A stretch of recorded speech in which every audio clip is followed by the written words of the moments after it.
So we're about to go to the entryway of the Kolomessa, and I've just been told that this is 3 million square feet. So it's a huge place, right? Do you see? I don't know if you can see.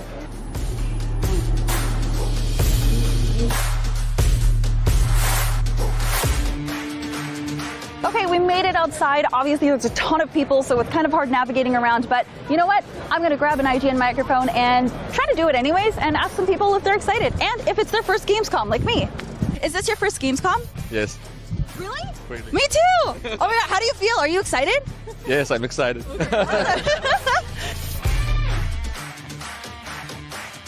I love that this has brought so many people together. So many people are just excited to meet others. And also, they're really excited to check out the games. As you can see over there, people are waiting, and they brought their Switches and their phone games and everything. Steam Decks, probably, if you're lucky enough to get one of those. And they brought chairs, so people are like prepared. I feel like I'm underprepared. This is my first Gamescom, and I feel like people have this stuff nailed down, but that's pretty funny. It is 9:50, so 10 minutes before the public doors open here at the North Gate. And as you can see, it is packed. We're going to try to jump in the crowd so we can actually get in through the gates as well. And yeah, welcome to Gamescom.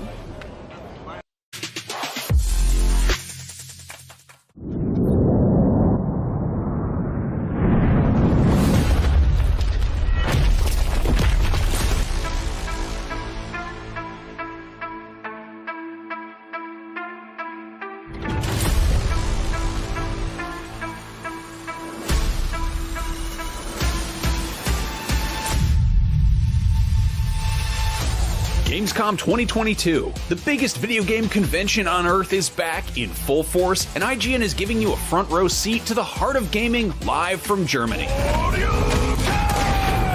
Today we'll be squaring off against Street Fighter 6, hitting some high notes with Metal Hellsinger, taking a deep dive into SpongeBob the Cosmic Shake, and shedding some light on what's next for Alone in the Dark. But there's tons more, and you won't want to miss a second of it. Day 2 of Gamescom Studio starts right now. Hello and welcome to IGN Live at Gamescom 2022. I'm Max Scoville along with Brian Altano and Damon Hatfield. Today on Gamescom Live, we'll be showing off brand new gameplay for a ton of upcoming games, chatting with the developers making those games, and giving you a look about, the show floor and what's happening and who's out there and all sorts of trouble that they're getting into. In just a little bit, we're going to take a look at the remake/reimagining of Alone in the Dark, and then we're going to be getting in the trenches with Isanzo, the follow-up to the hit World War I shooter Verdun. And if you thought to yourself, someone should make a game that combines Pinocchio and also Bloodborne, well, that's oddly specific, but also you do not want to miss when we check out Lies of P, which is exactly that. And while we're talking action RPGs, there is also Stray Blade, which we've got some exclusive gameplay for. But before we get to all that good stuff, we want to take a minute to call out some of the good stuff Gamescom's been doing, like the Going Green initiative. This is the move to make Gamescom the first climate-friendly gaming event in the world by taking emission-reducing measures. Gamescom has also been working with Climate Partner to support energy projects in Brazil and clean cooking stoves in Nigeria. This is just a starting point for what's to come, so thanks to all participating companies and visitors for helping make it happen. And remember, if you're not already, you can stay connected with Gamescom year-round by following the official accounts on social media: Twitter, Instagram, Facebook, TikTok, Twitch, Discord. If you go in the bathroom and say Gamescom 3 times with the lights off, Gamescom will happen again next August. It's true. I tried that last year, and that's why we're here this year. Gamescom is happening right now. Speaking of which, let's check out the Gamescom show floor to see what's going on out there. What's up, everyone? Stella Chung here, and you can see the public entrance for Gamescom 2022 is absolutely packed. It is going to be insane as soon as these gates open to let people in. It's going to be an amazing show. Keep it tuned right here to IGN to have all of your up-to-date news and everything happening here at Gamescom. Hello there, you're watching IGN Live at Gamescom 2022. 30 years ago, the original Alone in the Dark pioneered the survival horror genre, and next year it's getting a modern reimagining. Here to tell us about it is Michael Hedberg, game director at Pieces Interactive. Welcome. Thanks, Michael. This is a remake of a 1992 game, which obviously is it feels like 1,000 years in video game land, right? Sure. How much of that sort of kind of original DNA, that skeleton, that structure, did you decide to bring here? Like, tell me about that kind of push and pull of finding those original bones there and digging them up and building a new flesh on top of them. Yeah, for sure. We quickly realized that just making a pure remake would be really, really weird. So we kind of had to reimagine the original material as much as we could.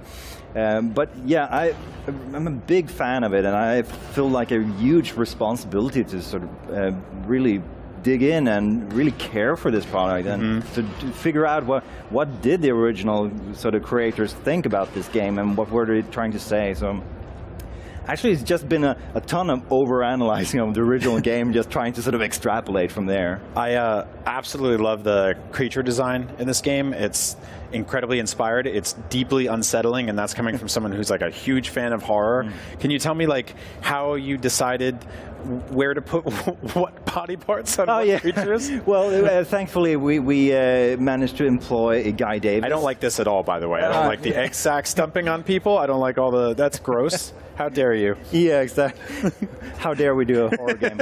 No, but yeah, so we worked with Guy Davis, who is like a veteran. He works with Guillermo del Toro for his movies and things like that. So it's really, really like a legendary creator of monsters. And we just said like, hey, so this is the sort of monsters that were in the original game. And then we talked to our designers, of course, like what would we need to make a fun gameplay.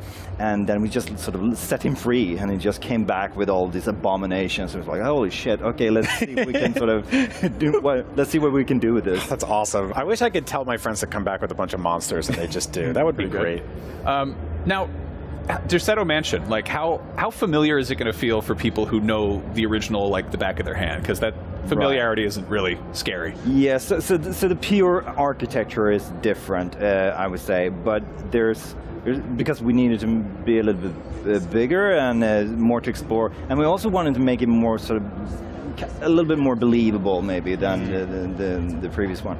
But we're definitely looking at like the backstory and all the sort of the different names you come across, and so all the lore, and so just try to pull everything and just like, what could this be in our game, you know? So we're really trying to use as much as we can.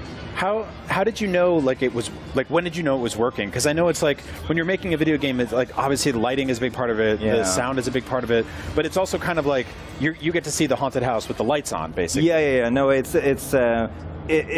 is really weird, because I guess the funny answer would be, I still haven't gotten there, but you know, that's not fully true. You kind of got it like a year in or two, but it was still like, you have to imagine that we have all of this stuff in play. Right. And I think like people are still sort of working a little bit in the dark. Of course, yeah. But you know, it's, there's a lot of things that will just come together at the very end, and we just have to trust that we're getting there. Yeah, I really just appreciate the sort of like atmosphere and mood that you're building here. It reminds me of some of my favorite third-person horror ever, and it's like, I don't know, I just get really excited seeing a character run around with a gun to shoot horrible monsters. When I sit down and play video games, this is the kind of stuff I want to do, because I'm warped. Let's talk about the third-person thing, because you know, the original had fixed camera angles, and you know, you made Soma and Amnesia, which are terrifyingly first person, and in this case it's a little more like, you know, you can kind of see what's over your shoulder. It's you know, it's you. How did you land on that? Yeah, so there's a few different reasons. We definitely went through all this ideas. So what was the pros and cons for different cameras? One of the big things, as you can see here, is that it's nice if you're playing and actually exploring to look at things. So if we would have the static camera and we were like, oh, we really want the player to look at that painting or something, then we would have to punch in with a different camera angle. But now we can just let the player look at whatever they want. Also, since I really wanted the characters that you play, Emily Hartwood and Edward Carnby, the two protagonists that you can play, I really wanted them to come alive, and I wanted the player to care about them. So that's why I really like this third person, where you can see them, where you can kind of look at them and interacting and really being inside the game. Do they sort of feel different? Do they have like kind of different sensibilities when For you're? sure. That's For really sure. cool. Yeah, so Emily is more of a directly connected to the game story in the sense of her being the niece of Jeremy Hartwood, which is the catalyst for the whole story. So she's more of it's more personal for her, while Edward is hired by Emily to investigate this case. So he's a little bit more detached, but he's also kind of this rugged detective. He's like, shit, do I really didn't need to go through all of this? So he's fun in that way. And I love that he was hired for this. It's like you couldn't, like at one point does he come back and go like, you need to pay me more. Yes, This has gotten out of hand. There's some horrible, there's larvae falling from the ceiling, there's egg sacs, I've had enough. We Yeah, I should think that would just- renegotiate, yeah, for sure. Yeah, call someone else. I'm out of here. Anyway, Michael, thank you so much for joining us. Thank you for dying to having me. Check out your game. It looks utterly terrifying. Alone in the Dark will emerge from the shadows sometime next year, but if you want the exact opposite of solitary things in low light conditions, there are more groups of people in extremely well lit areas right here. So keep watching IGN Live at Gamescom for more. All right.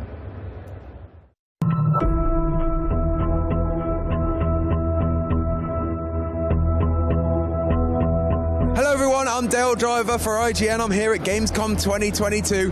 I've just seen Alone in the Dark, so here's 5 things you might want to know. First things first is that this is not a reboot, or it's not even a remake, it's a reimagining. It's like a love letter to the original. The developers told me that they've taken elements from the first game. They've taken a piano that was there, a character that was written in a note, and then they've expanded upon these things, adding more to the world and basically telling their own story just in that Alone in the Dark universe. They're very much inspired by the first few games though, so much so that obviously some of the characters are maintained, but yeah, it's a whole new story to explore. So second up is the combat. Now this is survival horror, but it's not like some of the modern survival horrors where you just absolutely full to the brim with ammunition at all times, taking out every enemy that you want to. This is about surviving. This is about running away a lot of the time. So resources are going to be extremely limited. There's apparently even lots of weapons you can find on the floor, just objects that you can use to throw at the monsters and just as a distraction technique, just to get away from them. I didn't get to see any of that unfortunately, but I was told that there's tons of things lying around to throw at these enemies and to really make some space between you and all the threats. So although this is one singular story, there is actually 2 characters like the original first Alone in the Dark that you can choose. There's Edward Carnaby, who you might be familiar with, but there's also Emily, who you got to choose in the very first game. Now they're giving you this option is very much, what I'm told, very much like Resident Evil 2, in the fact that you've got 2 separate stories no matter what character you choose. Now whoever you choose is the lead protagonist, but the other character will get to experience a different path through this world. I don't think they're going to get to meet up too much, to be honest, from what the impression I got, but I do think that there's definitely a certain path each character has. So in a way, you could say it's 2 stories in one. They were very clear not to say that, by the way. That's just me, but that sounds like what we're going to get.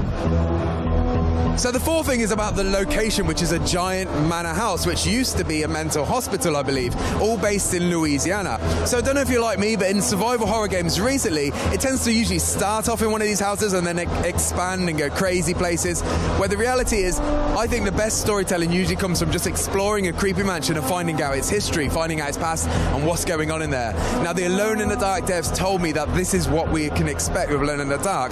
Yes, there is areas outside of the manor house, but mostly you're focused on solving the mystery and what's going on. Ultimately, you play as an investigator, so there's lots of investigatory work to be done, and that's where all this takes place inside this manor house. Now the last thing is a playable teaser. Now to be clear, the developers very specifically told me that they have no plans right now to release it into the wild, although they did very much hint that they might. But it is available to play at Gamescom, so if you're at Gamescom, make sure to check it out. Go to the Alone in the Dark booth. It's called Grace in the Dark, where you usually play as a young girl called Grace, and it's more of a tone piece. It's more about exploring the world and the sense of the environment and what to expect in the final game. Like I said, not available online, but they've made it. I'm pretty sure it's going to come at some point. So that was 5 things about Alone in the Dark, and if you're like me and you're a fan of survival horror, I think you might want to keep an eye on this one. For everything else at Gamescom 2022, make sure to stick with IGN. The house in New Orleans they call the Rising Sun. Gamescom 2022 is presented by Samsung SSD, essential for gaming.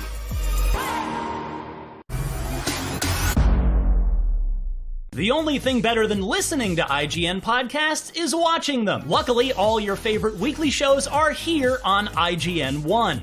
Whether you're chasing the latest Xbox releases with Unlocked, looking for your PlayStation fix with Beyond, tracking everything coming to Switch with Nintendo Voice Chat, or catching up on this week's gaming news with GameScoop, we've got you covered. Check it out. Tune in every weekday at 5 p.m. for the best gaming coverage right here on IGN One. If you're not following IGN on social media, what are you waiting for? We're constantly updating our feeds to bring you the latest news, gameplay, custom original content, memes, the best user-generated videos and art, and a whole lot more. Be part of the conversation throughout the year. Follow IGN on Instagram, Twitter, Facebook, TikTok, and Snapchat. Everybody loves watching a speedrun of their favorite game, but what if you got a chance to peek into the mind of the developers behind those games as they watch their hard work get completely destroyed right in front of them? What is happening right now? That's exactly what happens on every episode of Devs React to Speedruns. We invite you to ride along with the developers as they watch, react, and enjoy some of the craziest gameplay by the most skilled speedrunners on the planet. Tune in every Saturday for a brand new episode.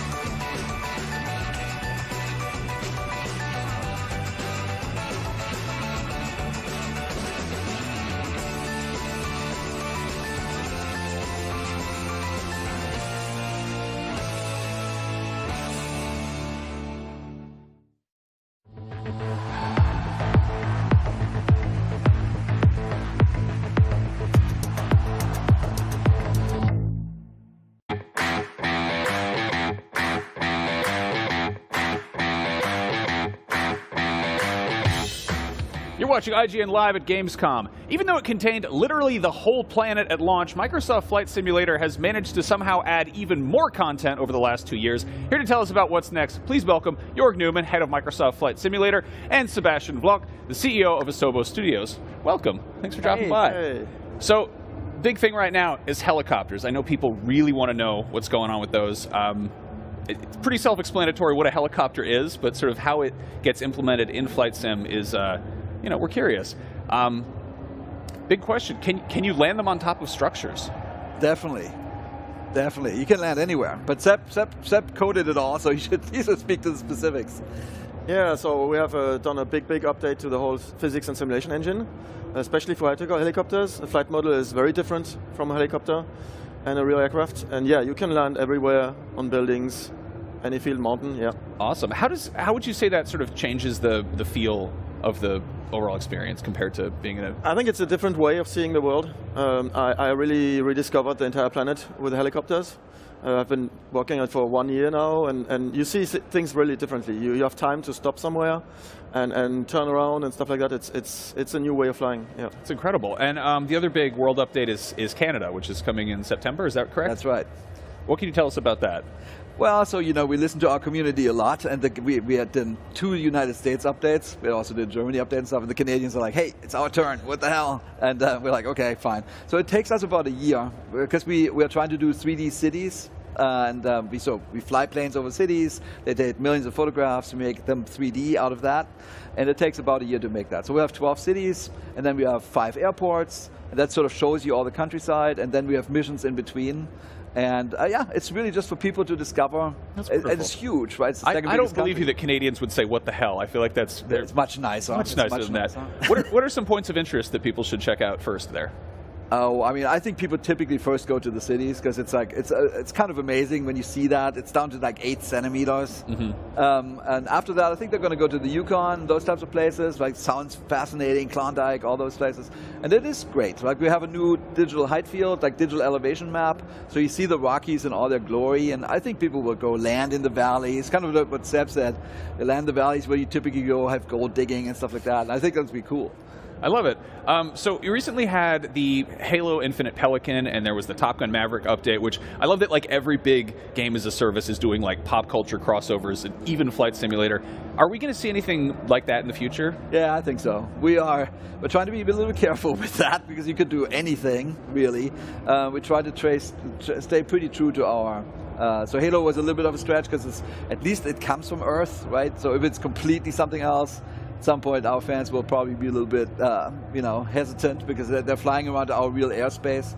But you'll see quite a bit. We have a lot of discussions with. You got some toys in the toy box. Exactly. You can get some Skyrim dragons, Banjo-Kazooie. Throw that out good there. ideas.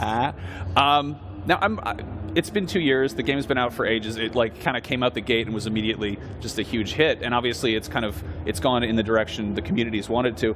Has there been anything sort of come out of the community that's really surprised you?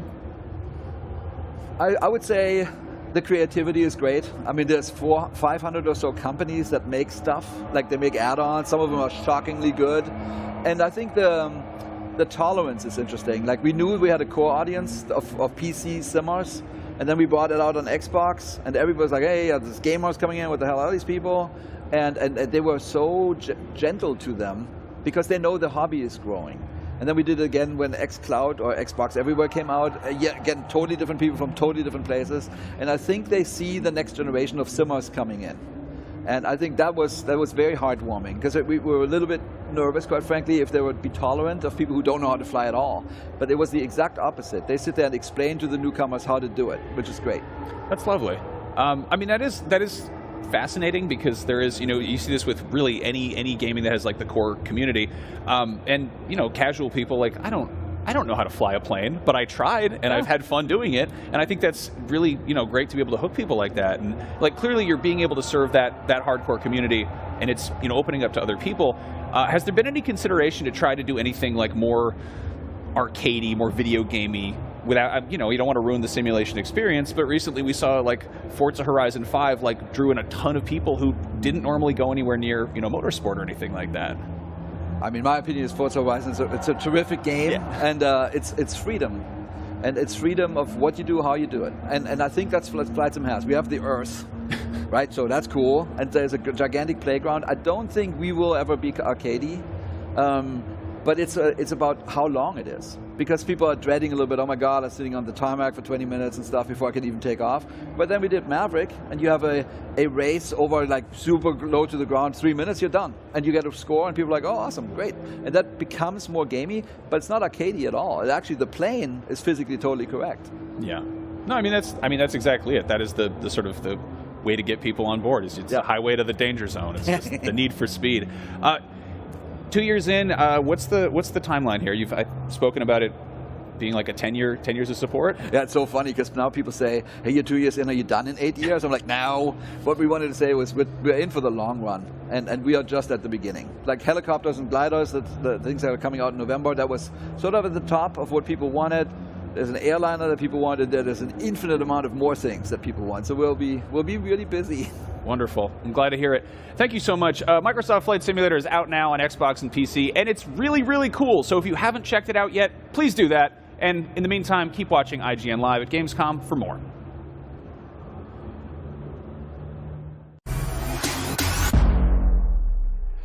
This is Azonzo, an authentic World War I first-person shooter set within the Azonzo River Valley and the European Alps. Let's check out some highlights from a few different playable classes, including the Officer, which can use a flare system to call in artillery, to the Marksman class and its deadly scoped rifle, plus a few others.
sofortigen Feindbeschuss!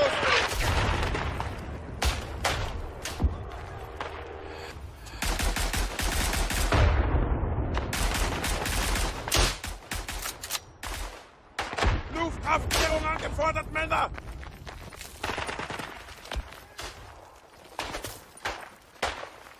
Angriff!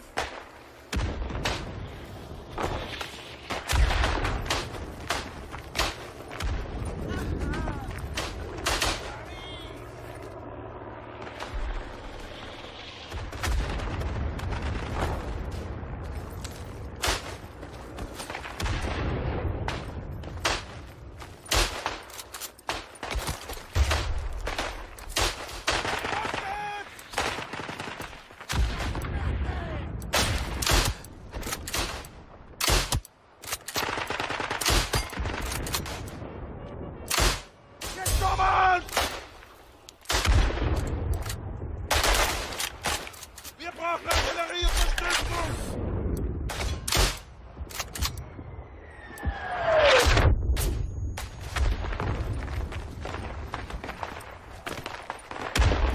Angriff!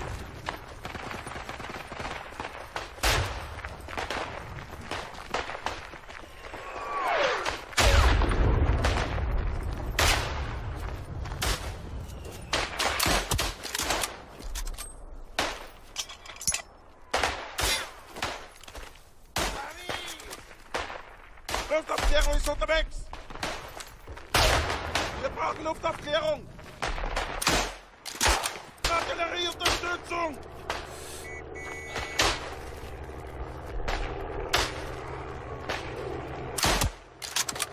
Luftaufklärung angefordert, Männer! Erstbeschuss! Alle bereit! Bewegung! Erstbeschuss! Alle bereit!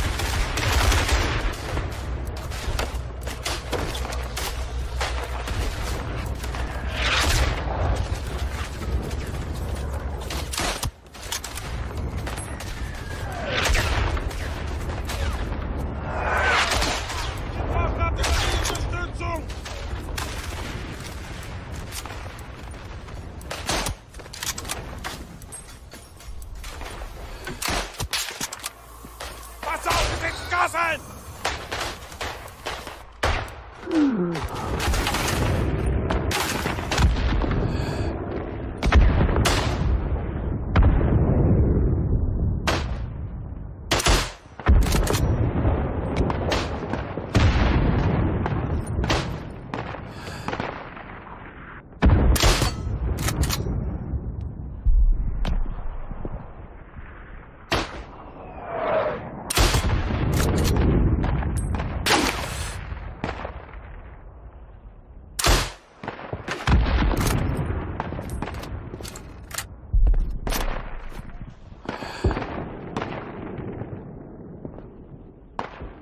Sofortigen Feindbeschuss!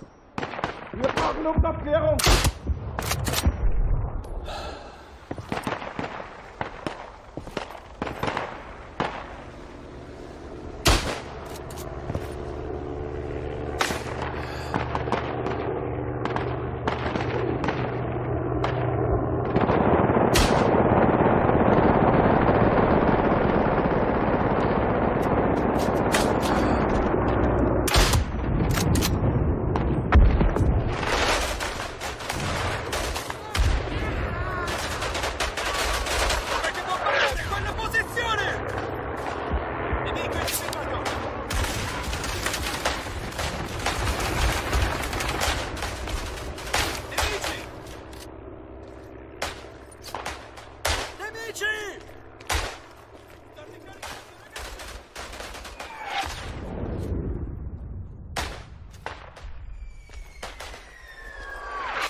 Uccidete quei bastardi! Mandateli all'inferno, ragazzi! Via, via, via!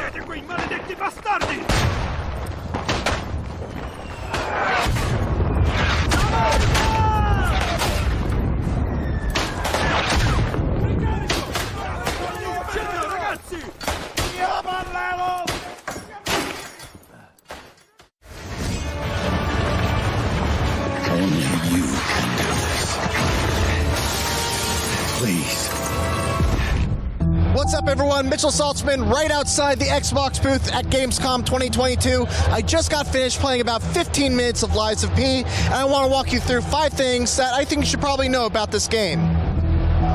So the first thing that I think you should know is, it looks like Bloodborne, it's got the vibe of Bloodborne, but it doesn't really super play like Bloodborne. And don't get me wrong, it is still Souls-like, but when I think of Bloodborne, it's this hyper-aggressive style where, you have to run through, you have to, quickly attack enemies to get your health back.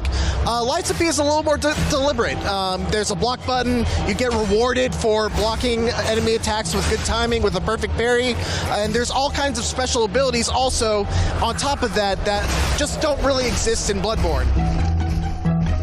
The second thing I think you should know are there these things called Legion arms, and basically there are arms that you can attach to your body at the bonfire equivalents, and there's one that lets you shoot out a puppet string that lets you pull enemies towards you. You can pull yourself towards enemies. There's another one that gets you into like an aim down sights kind of mode and lets you shoot this explosive drill projectile that just drills into something and then explodes.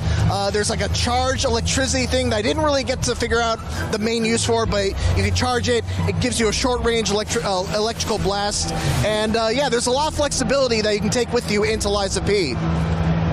The third thing is, well, I think this kind of comes with the territory, but it's hard. I got my ass kicked kind of in this demo. I ended up getting to one of the bosses, didn't really make much progress, but like right at the very beginning, there's like this giant enemy that I just was doing no damage to. All the while, enemies from the rooftops would throw fire bombs at me. Other enemies would crawl up from other areas and throw oil at me that made me more vulnerable to fire bombs. And it was a rough time, man. I had to run away from my life a couple times.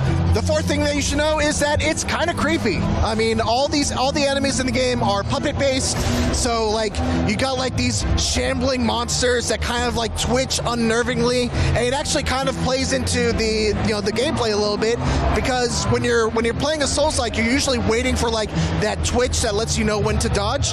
They're twitching all the time. They're just like,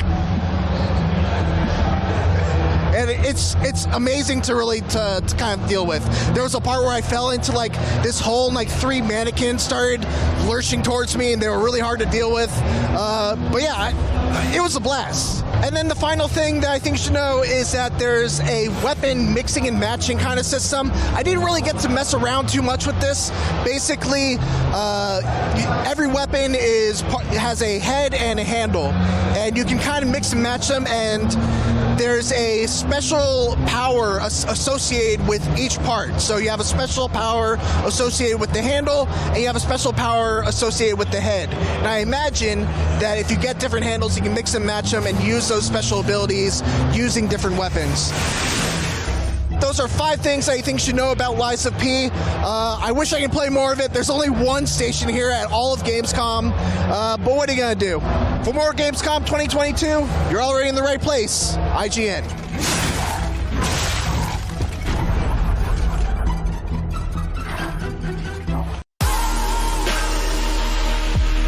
Gamescom 2022 is presented by Saints Row. Be your own boss and take control of Santo Alesso. I'm Akeem Lawanson, and this is What to Watch on IGN1. It's a weekly show where we check out the latest and greatest in trailers, reviews, and everything else in the world of entertainment. Tune in to new episodes every Friday at 9 p.m. on IGN1. IGN is your go-to for the latest and best in games, movies, and television. And with over 50 million IGN subscribers, you're in good company. Oh, we're shooting turkeys! Thanks to your help, we've raised over $100,000 for charity. Brought you and creators the world over together for events like Gamescom and DC Fandom. Brenton Thwaites here. I played Dick Grayson. And made your voices heard. You voted almost 30 million times in our best video game of all time and Super Movie Madness tournaments, and posted over 40 million times on IGN's message boards. The chat must flow. Catch our unending stream of up-to-date news and so much more over at IGN.com or subscribe to IGN on YouTube. And check out IGN Games and IGN Movies and TV for deep dives into your preferred pop culture. Plus, IGN guides to get help on veritably any game from our team of experts. No matter where you are, IGN.com, YouTube, Twitter, Facebook, or Instagram, IGN has you covered. Hey you! Yes, you! Do you have fun? Fear of missing Gamescom? Relax. Gamescom is everywhere you want.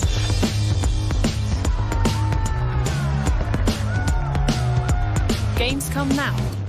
Register now. What's up, everybody? I'm Stella Chung, and you're about to get your weekly fix. This is the show where we round up all the biggest gaming and entertainment headlines you won't want to miss. Tune into new episodes every Saturday at 12:30 p.m. Eastern and Pacific on IGN1.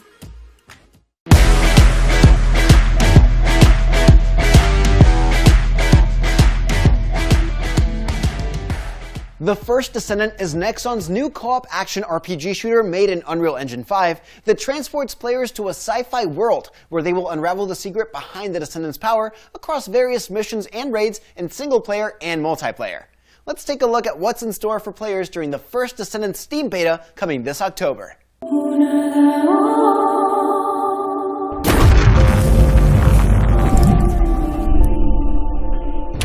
We always ask questions.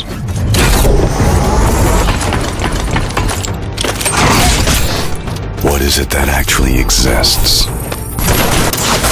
Where does the origin come from?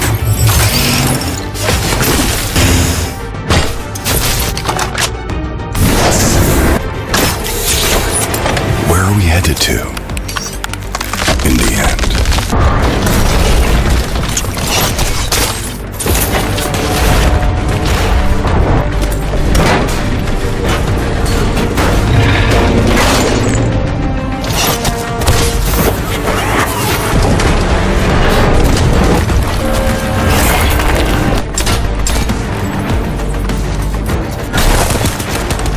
Feel confused.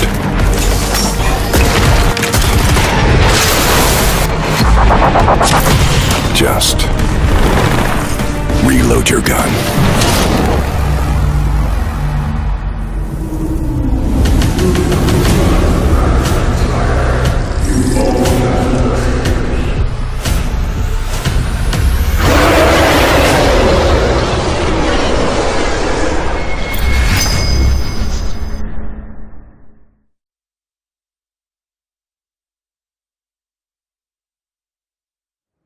You're watching IGN Live at Gamescom. I'm Damon, that's Brian, this is Danny from IGN Israel, that's Daniel from IGN Japan, and that is Gamescom right behind us.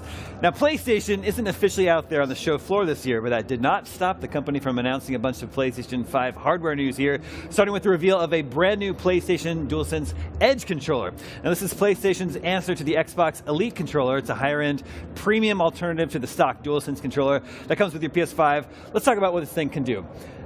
Who has an Xbox Elite controller? I know Brian does. Yes, I love it. Yes. What are you sort of expecting out of the PlayStation 5 answer to that? Well, I practically think it's going to have the same features, extra buttons and stuff, but I really want to see it, to have even more. I mean, okay, the best thing about the DualSense is that you have the haptic feedback and you have the adaptive triggers. So hopefully we're going to have another adaptive triggers, because this is something you don't have in Xbox. So basically upgrading your experience with the DualSense that will make all of your senses go wild, especially for shooter gamers. I was going to say, I really like that aspect of it. Like, the base version of the controller is already starting with the haptic stuff, which is amazing. Exactly. But this is going to have, swappable sticks, the back paddles, all that fun stuff. It's going to have multiple controller profiles, which is really cool. So when you're hopping from kind of game to game, different layouts and stuff like that, you'll be able to map them all. I love the the Dualsense already. So building like a higher end version of it that is a lot more customizable is exactly Mind-blowing. Yeah, it's exactly what I want. Like they even took the thing where they're like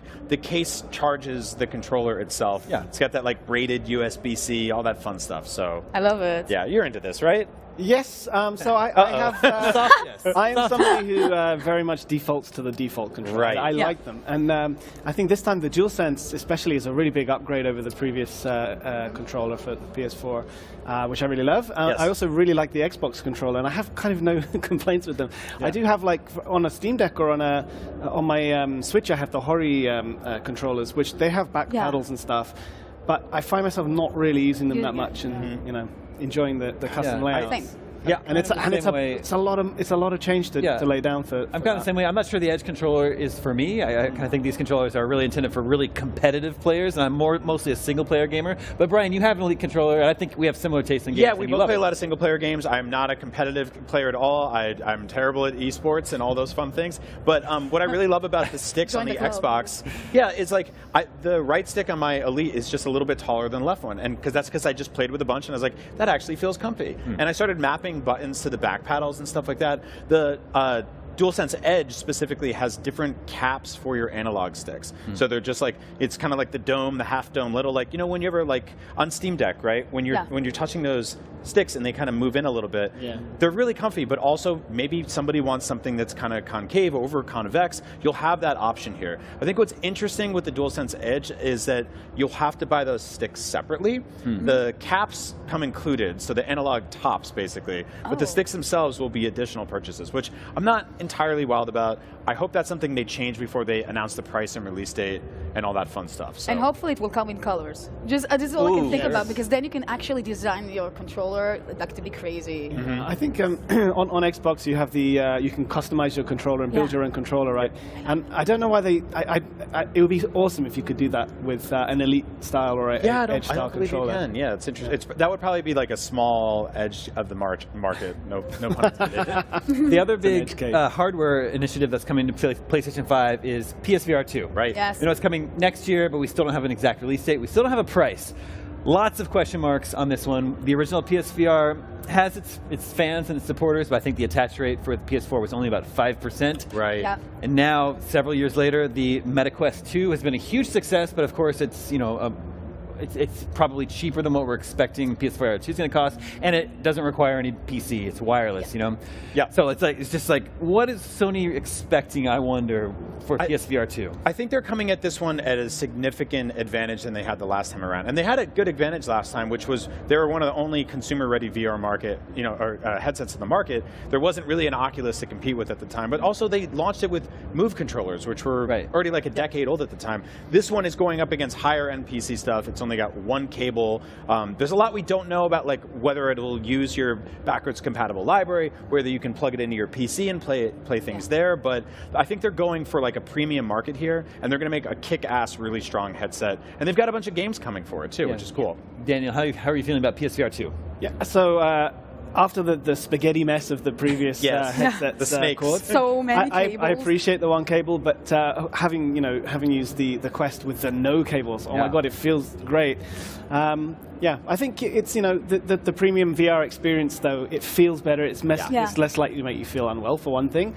You can have all kinds of deeper, richer game experiences, and so I think if they can really put in some good games that really take advantage of it and it feels good, then bring it on. It always comes back to the game. It always does. We obviously still have lots of questions. Suffice to say, we're still very excited for those two big new PlayStation hardware announcements that have already come out of Gamescom. There's still tons more ahead, though. Keep watching IGN Live at Gamescom for more.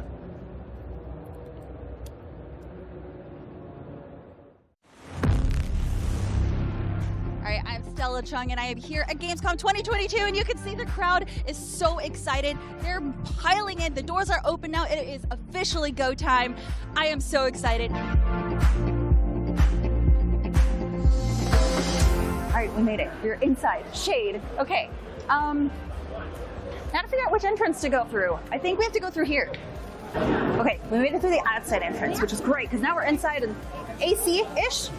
But now there is another entrance where I think you actually have to scan your tickets. So a little bit more of a line, but I mean, we're almost there. Like, I can see it. Oh, see, look!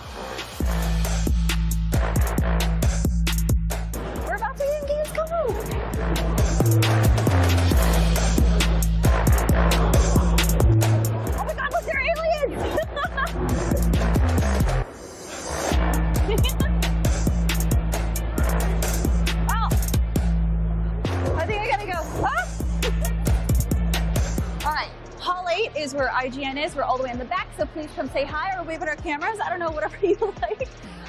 Yeah, we're inside. So obviously I explored all of Hall 8. I don't know where to go now.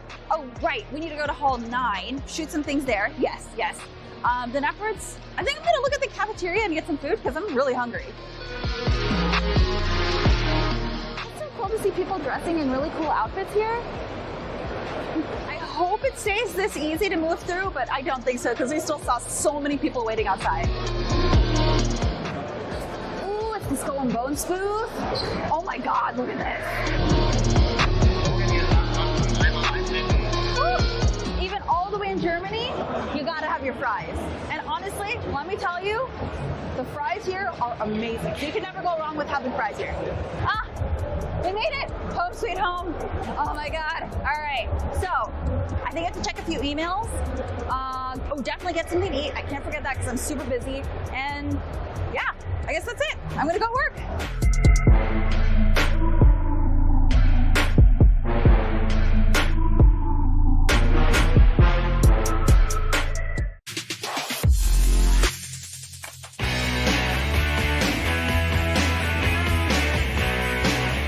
What's up, everyone? I'm Mitchell Saltzman here with Marcus from THQ Nordic, and we're going to be talking about AEW Fight Forever.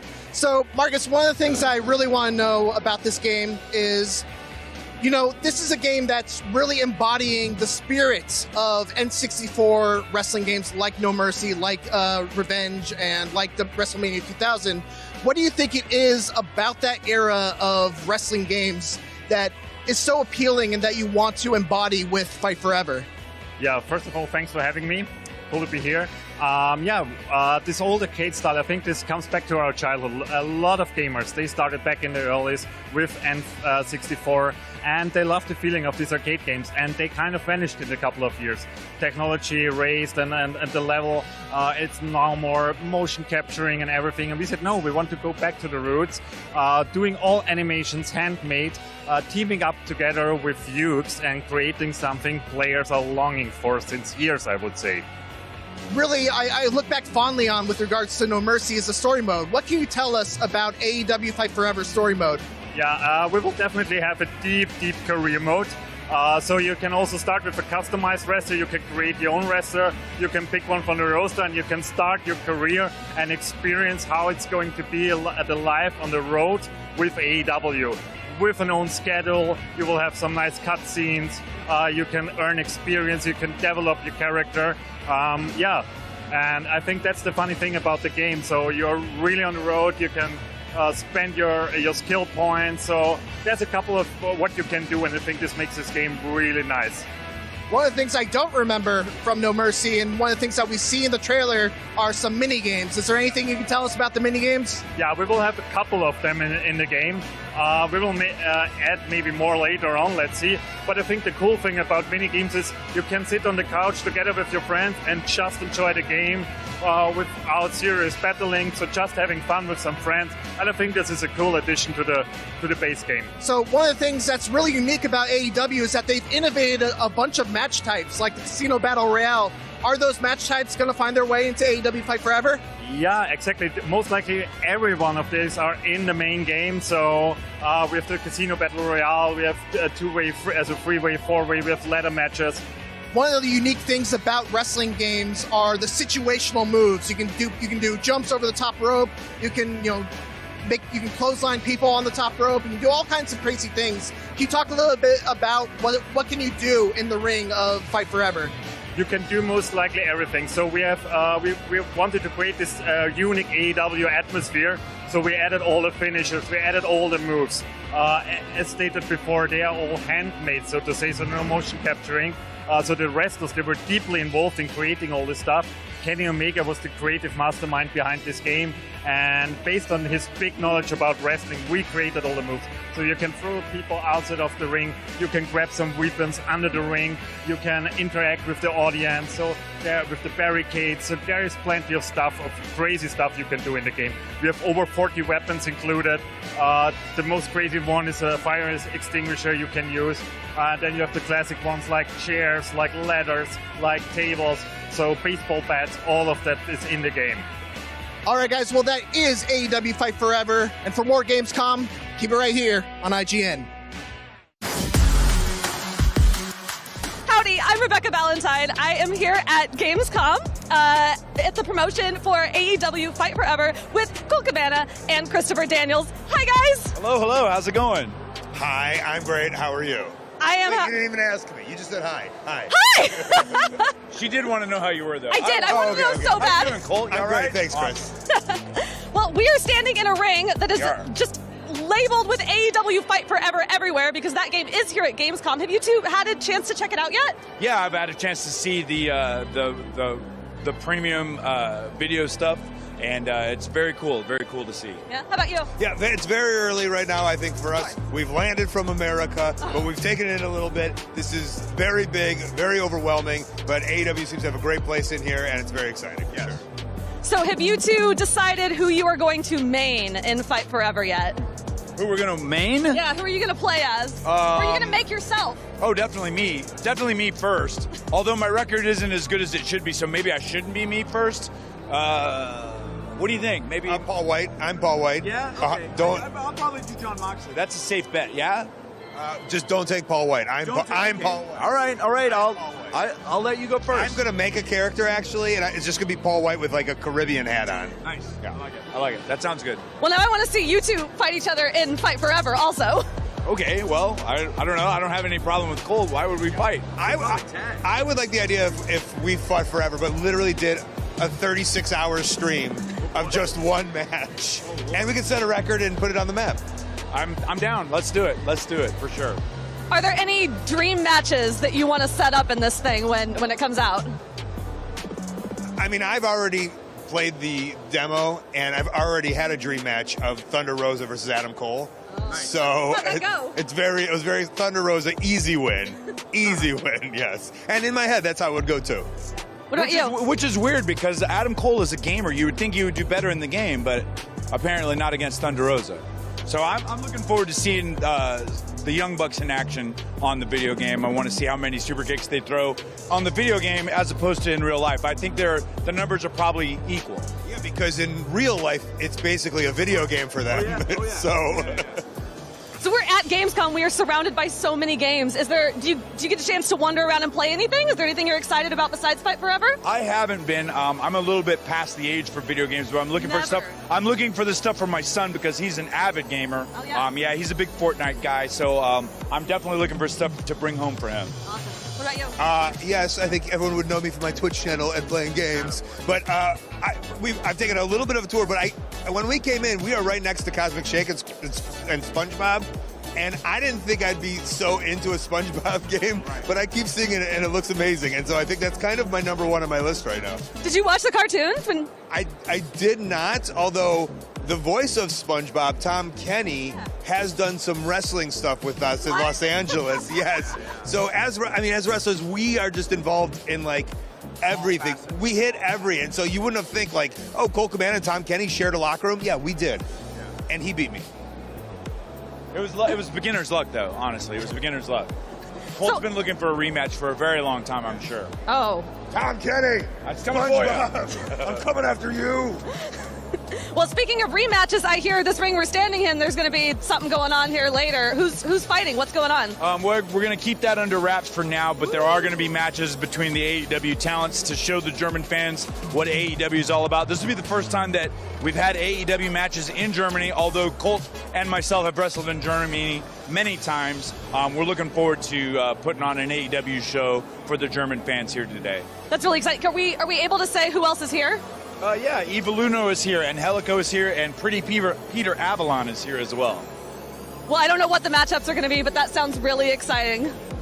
And don't forget referee Rick Knox. Referee Rick Knox. Of course! Beloved referee Rick Knox.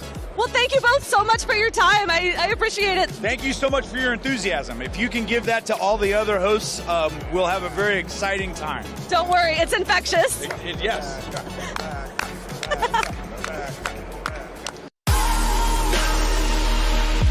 Gamescom 2022 is presented by Nitsa. Drive sober or get pulled over.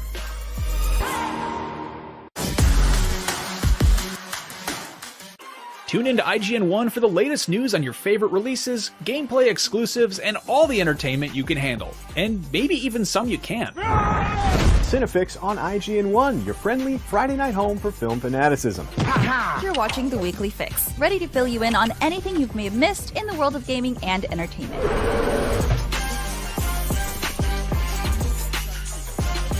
Find it all in one place on IGN 1. They turned into a network. Who knew?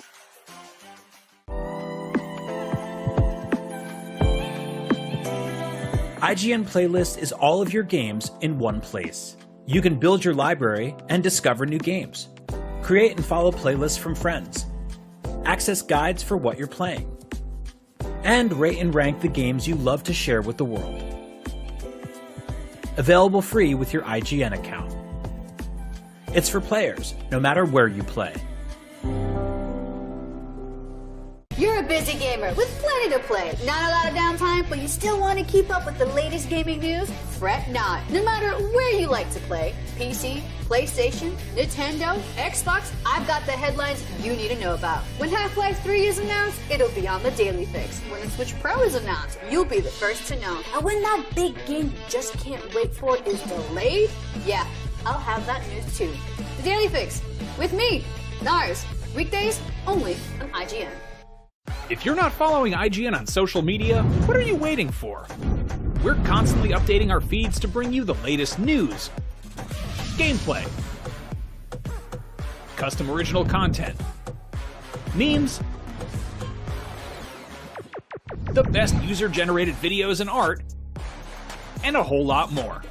Be part of the conversation throughout the year. Follow IGN on Instagram, Twitter, Facebook, TikTok, and Snapchat.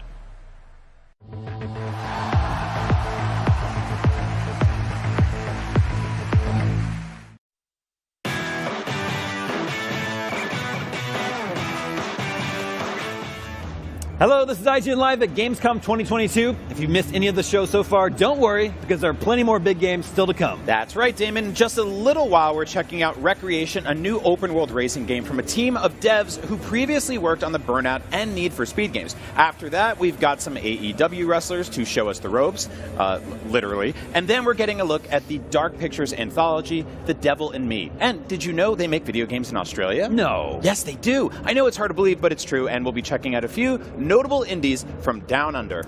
In the meantime, if you need something to make your Gamescom experience even better, check out Gamescom Epics, a community treasure hunt happening on Gamescom's official site throughout the show. Complete quests and help Epi in his fight against the evil bugs to win attractive prizes, collect experience points, level up, and win rewards. Now, if you're sitting at home and you're wondering how to keep track of the literal millions of games you're most excited about, or you feel like making a list of your favorite games that you already got to see, check out IGN Playlist, a brand new tool from IGN that lets you build and view curated lists of the games you love. Head on over to playlist.ign.com and get started. All right, coming up in just a minute, we're crashing cars at high speeds in the arcade racing game Recreation. But first, let's check in with the folks out on the Gamescom show floor to hear about what's coming to Microsoft Flight Simulator.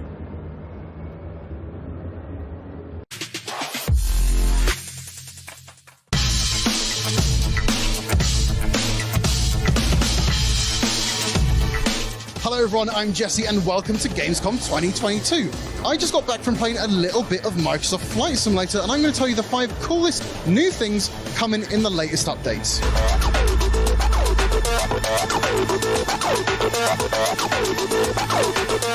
So first up, we have the famous Wright Flyer plane coming to Microsoft Flight Simulator. We haven't seen this since 2004 Flight Simulator, and this plane, it's quite the iconic bit of innovation, a bit of aviation history coming to Microsoft Flight Simulator. It first flew in 1903. That is 118 years ago, so it's quite the old plane. Now, you're not going to be doing any tricks, you're not going to be doing any barrel rolls with it, but what it does allow you to do is sort of appreciate a little bit of aviation innovation history coming into that era. It's a fantastic bit of machinery.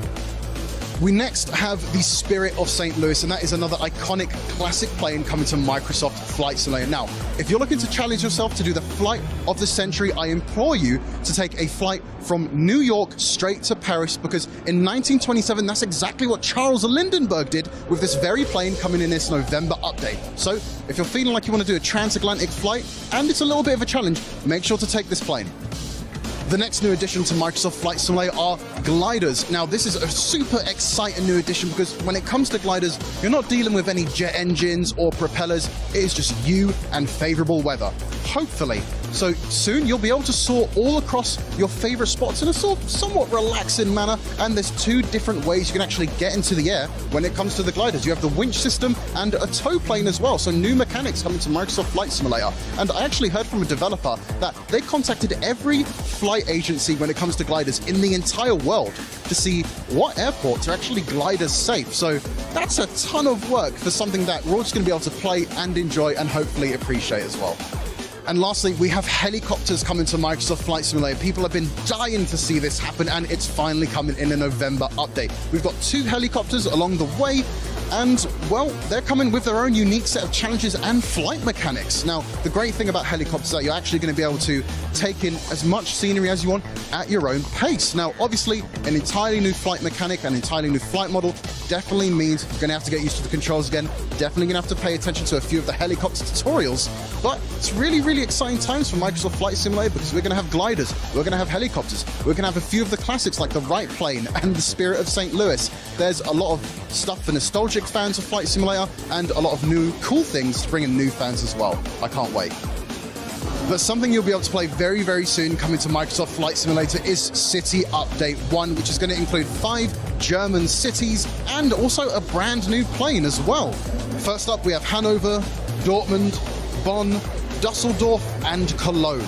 And that new plane is the Junkers F-13, the first all-metal civilian plane, another super iconic bit of aviation history there that you'll be able to, well, take to the skies with very, very soon. It's all super exciting stuff. So those are the 5 cool new things coming to Microsoft Flight Simulator very, very soon. But you're already in the right place for everything Gamescom, Xbox and Microsoft Flight Simulator here at IGN.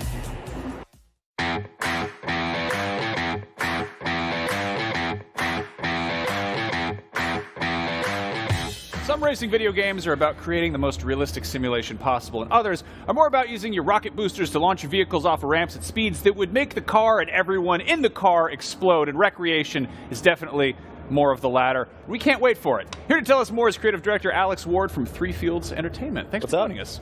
Good, not bad, surviving, just about. Tell us about recreation. You just said everything I was Is that gonna it? say. That was it? Yeah, Well, thank you for watching. You've just said everything I was going to say, so good job, and thanks very much. Okay, so obviously this game, well, first of all, it's going to be a short interview. It will. Very short. This game is, it's got a lot of Burnout DNA, which I absolutely love because that is a thing that's sorely missing in our lives these days. But I also just love how arcadey and fun and silly this is. There's a lot of games out there that are just like extremely serious when it comes to racing, and you have to fine-tune the car tire pressure and stuff like that. What made you decide to not do that? Well, it's funny looking at the role and the stuff we're showing on the show floor. I can tell you that it's a racing game for people who like car games, and it's also a game for people who don't like car games, which you can't really say fairer than that, really, in Germany. I think what we're doing with Recreation, we've been working on this game for a couple of years now with the folks at THQ Nordic. And I guess if you're familiar with improv comedy, you know what that is, right? You ever heard of a jam session in music? Where if you put some people together in a room and maybe if you put some TV presenters together in a room and maybe some great show is going to come out of it. Right. That's a jam session, and also pick-up basketball, right? You know what that is? Yes. So the combination of those 3 things is about people getting together. And when we started on Recreation, the pandemic was just starting, right? So we went from working in the studio, 7 people, to all working at home. So the game world, which we call the mix world, that became our office, our meeting place. So every day we would meet in the game and say, well, what's this game going to be? What are we going to do? So we decided to focus around this improvisational theme, because I'm a big believer that I think that the age of the developer is coming to an end. And I think that this has got to be the age of the player. Because I don't know about you, I'm sick of being told what to do. And I grew up playing games where me and my friends would play, maybe on N64, right, playing GoldenEye. We would play the game in a way that we would make up our own rules for the game. So we would say, okay, 2 minutes, mines only, Call of Duty, we say, throw ocean, in the game and start shooting us and have to kick him out, right? But we were thinking, I don't want to play the way you want me to play, and some of the best times I've had in games has been making up rules on the spot. If you think about going back to being a kid, and if you play outside, where play naturally happens is based on who you're with, what age they are, and maybe what skill level they are, if we're kicking around, and what tools are available. So I used to play out on the street, maybe somebody's got a bike, maybe somebody's got a ball, maybe somebody's stolen the ball and we got a tin can. Right. You would make up a game and have fun and improvise with what you had. So we're applying that to our game. So whilst you're seeing and thinking this is a racing game, right, it is, what we're actually doing is giving you the whole game and the world, and we have this feature we've introduced called Live Mix, which is a real-time online collaboration system. So you can build something and your friends can be driving on it and building with you, and you can do whatever you want, whenever you want to do it, however you want to do it. So you're taking a lot of, like, you're giving the player all this freedom with the cars, but you're also throwing a ton of tools at them to be like, go make a mess. Like, I remember playing something like Excite Bike when I was a kid. Where Excellent game. Yeah, and you're on the NES? On the NES, yeah. On and the you NES? could just build that really dumb, huge ramp. Yeah. And all the bikes would die, basically. Yeah. So I remember, I'm here in Cologne, right? And this is an amazing, probably the most amazing show I've ever been to.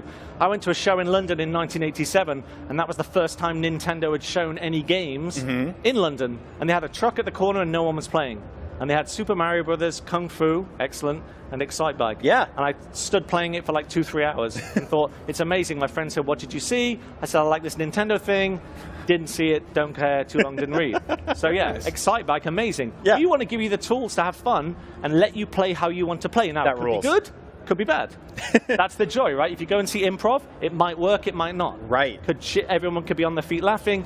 Could be cheering and throwing things. That's good as well, right? Because that's play. And if you think about what play is, we want you to play and we want you to have fun. And I think the world's a crazy place anyway, and it is now. So if you can get together online with your friends and play, have fun, improvise, we want players to come up with some good stuff. Great for the developer, because we can say, hey, you can do a load of work. But really, I saw something on YouTube several years ago, and it really spoke to me.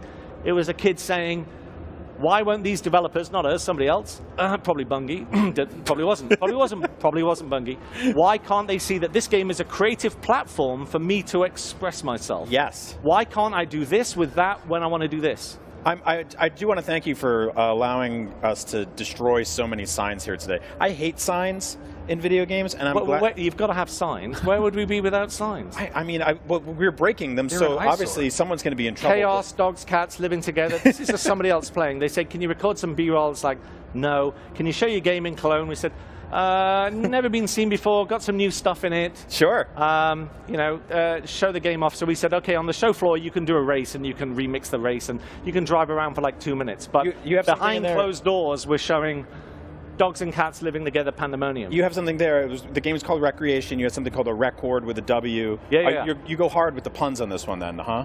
Well, the original title of the game, it was a level in a game I worked on a few years ago called Danger Zone, where I did a level called Sparks and Recreation. It's been a long day and I was working late into the night. Yep. And I like the recreation bit. So when we hit on Live Mix, which was created by a guy called Alex Veal who works with me, when we hit on that, then we thought recreation, hanging out, wrecking, creating, building, live mix, remix. And the premise of the game, we have this idea that you're the DJ, you're the game DJ. And if you're a DJ at a wedding, your job is to hopefully get everybody drunk, keep everybody on the dance floor. Everybody goes home and says, best wedding I ever had, best time ever. As the host of an online game, it's up to you to give people a good time. And they can rate you. Are you a good game DJ or a bad game DJ? And you have to tailor the content accordingly, because you can be players from all around the world of different ages. You never know who you're going to meet online, and different skill levels. So some days you go into an online game, you get your ass handed to you very quickly. It's not fun, it's off-putting, you don't come back. With our game, we want you to come in, have fun, hang out. Some people want to race, some people want to hang out, some people want to drink, some people want to smash the signs. Some people want to smash signs. Awesome. Yeah. Well, that's it looks great. Everything you said is just music to my ears, and I'm dying to see what the community does when they get their hands on it. Recreation is out later this year. Keep watching IGN Live at Gamescom for more. Right now, let's see what's happening out on the convention floor.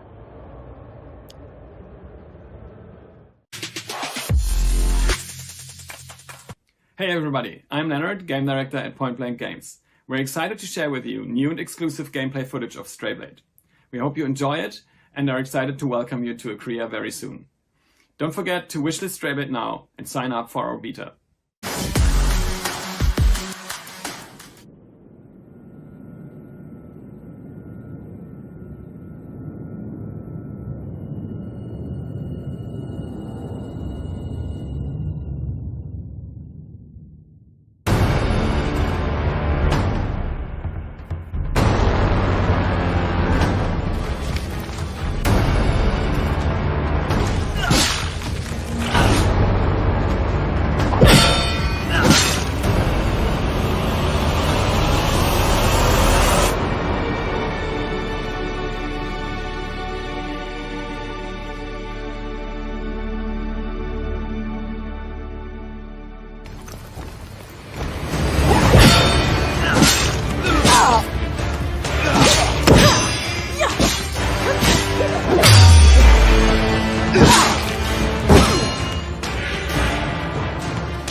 Gamescom 2022 is presented by Samsung SSD, essential for gaming.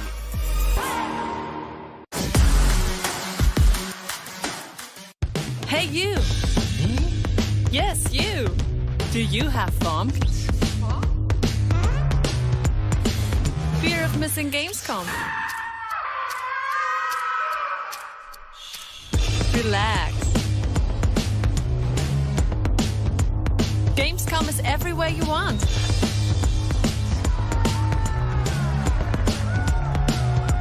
Gamescom now. Register now.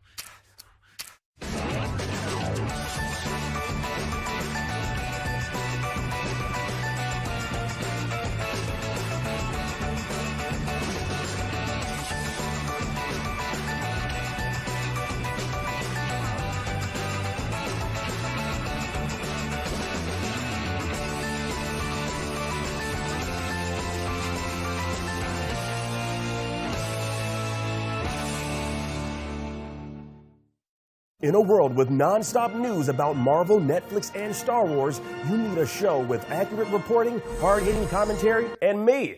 I'm Akeem Lawanson, the host of The Fix Entertainment. Whether it's the latest superhero scoop, film fiasco, or anime announcement, I'll be right here covering all the latest in major studio headlines and pop culture news. Make sure to catch The Fix Entertainment wherever you watch IGN.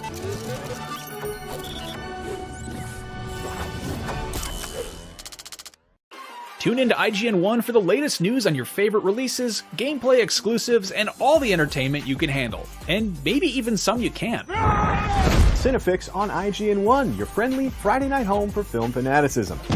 You're watching The Weekly Fix, ready to fill you in on anything you may have missed in the world of gaming and entertainment.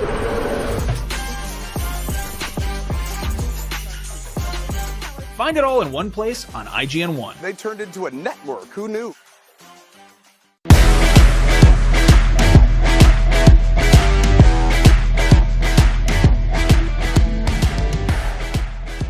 Kodashop platform is the preferred online destination to find and purchase digital experiences and for users to engage with each other. Millions of gamers count on Kodashop every month for a seamless purchase experience when buying game credits or vouchers. No registration or login is required, and purchases are added to the user's game account instantly. Let's take a look.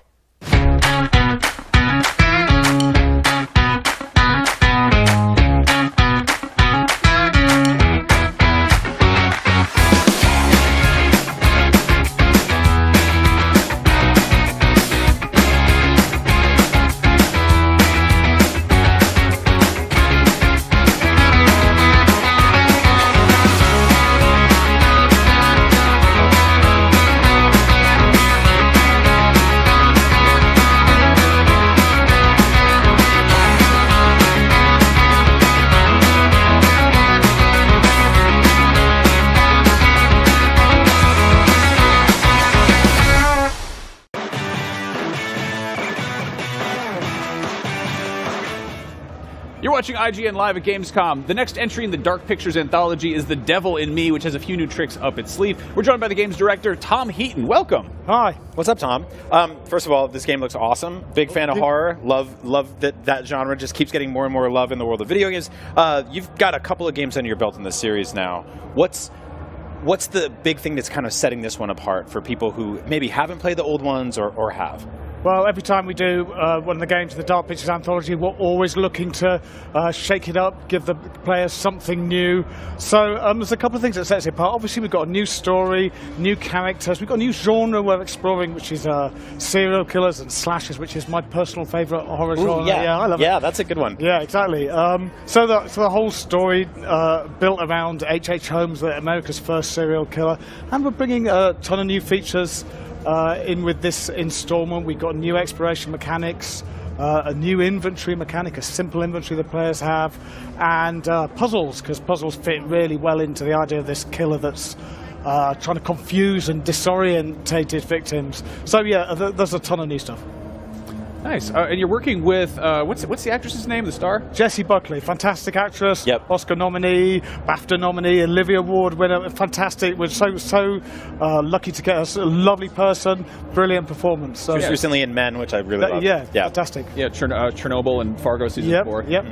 So God, you guys have been doing this for quite some time. Until Dawn was almost. That was a while ago. Have you sort of seen Supermassive's reputation for these games make it easier to get star talent like that? Or I guess what's the casting process like? I think so, yeah. I think people, I mean, there's a lot of things going on in that space with actors becoming more and more interested in games in general, but also they've seen what we can do, they've seen the critical reception, and we can show them, we need to kind of reassure actors that their performances are going to be captured, that they're going to be able to do what they normally do, so we can show them previous games and show them how accurate the motion capture is, the facial motion capture, and that really helps. Now, you mentioned the slasher genre, which I love, the subgenre of horror. How gory does this get? Like how violent, like, and bloody, like, is that something you were fighting for personally as a fan of that genre? I think you have to have that. I think that's part of the genre. It is pretty gory. I think it's the goriest one we've done. Yes. And it fits with what we're doing. It fits with the story. It fits with the setup. Like, it sounds bad, but it is great fun designing that sort of stuff. You know, we all get into a room. How can we make this death the worst in the game? You know? If you get the abnormal thing out of the way of, hey, we really like watching people get stabbed, then you can have a lot of fun from there, Absolutely, right? and that's what players want, you know. And if you're watching a horror movie, that's one of the things you don't want to see these characters die, but you do, and you want to see them die in a really horrible and unique way. It's not called like the Texas Chainsaw tickling, right? It is not, no. You want to see a massacre. Yeah, exactly. Now, this is the 4th Dark Pictures game, and a little bird told me you might have trademarked some other titles for stuff down the road. You clearly, you know, work on a lot of projects. How do you sort of pick which story to approach first? And I guess sort of how long has this been in the works, and what's the creative timeline here? So right from the start, we've been doing the anthology from 2016 or something like that. Right from the start, we had 8 games planned out. Now, they were only kind of in the idea, you know, the conception, the high concept of the game, and we have done a little bit of shuffling around of those titles, working out what would go best next to each other, or a couple of times new ideas have come in. So it's been planned for a long time. And it's going well, you know, and every time we do one, we're kind of make it a little bit better and changing it up. So the timeline is long.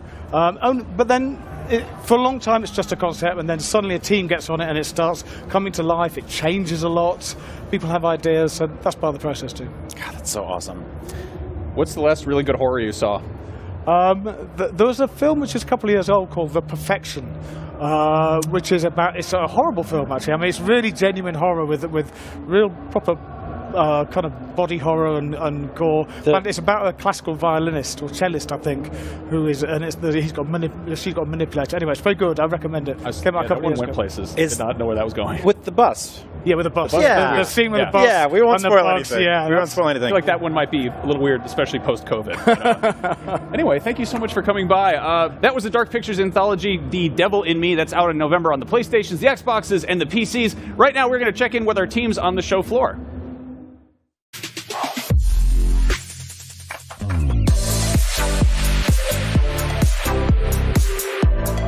Hey everyone, welcome back to IGN's coverage of Gamescom 2022 here on the show floor in Cologne, Germany. My name is Ronnie Barrier, and with me I have Matt Purslow. Hello. Now Matt, you just got to see some new footage of Minecraft Legends, which you told me is kind of like an open world crafting game? How would you describe it? Well, it's unusual because it's an open world crafting game pretty much like what Minecraft was.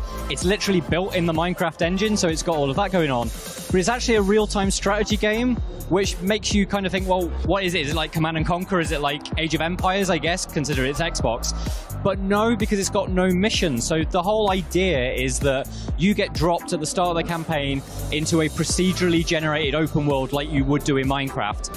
But rather than it just being about kind of like survival mechanics and heading out and mining to create your own kind of kingdom, it's very much about building an army. So you build bases, you can turn sort of like your resources into minions, then you take those minions with you and assault bases owned by pigs. Oh, pigs.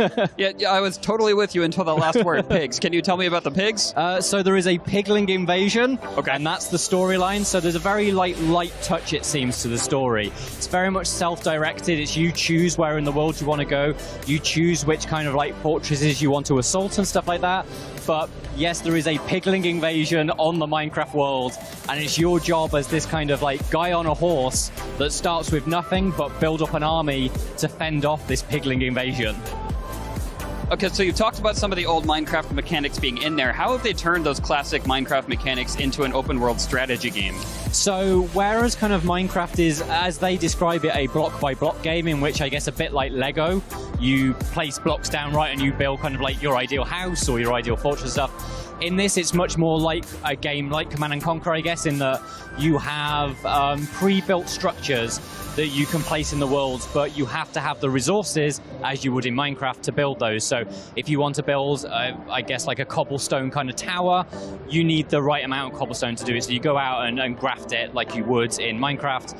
And then from there, it's like you would build a barracks, which is how that you get your minions that follow you around in battle.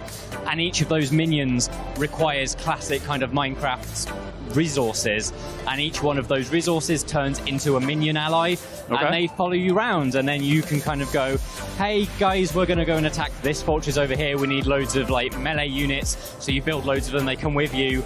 And if they can't get there, you have to build like little bridges over moats to get them in, and then they go off and do their work, and they smash fortresses, they bring stuff down, and that's, I guess, how you win over the piglings. Bring down the pigs. Yeah, exactly. All right. Well, that's all I need to know. Matt, thank you so much for telling us about Minecraft Legends. And for everything else Minecraft Legends, Xbox, and Gamescom 2022, keep it right here on IGN.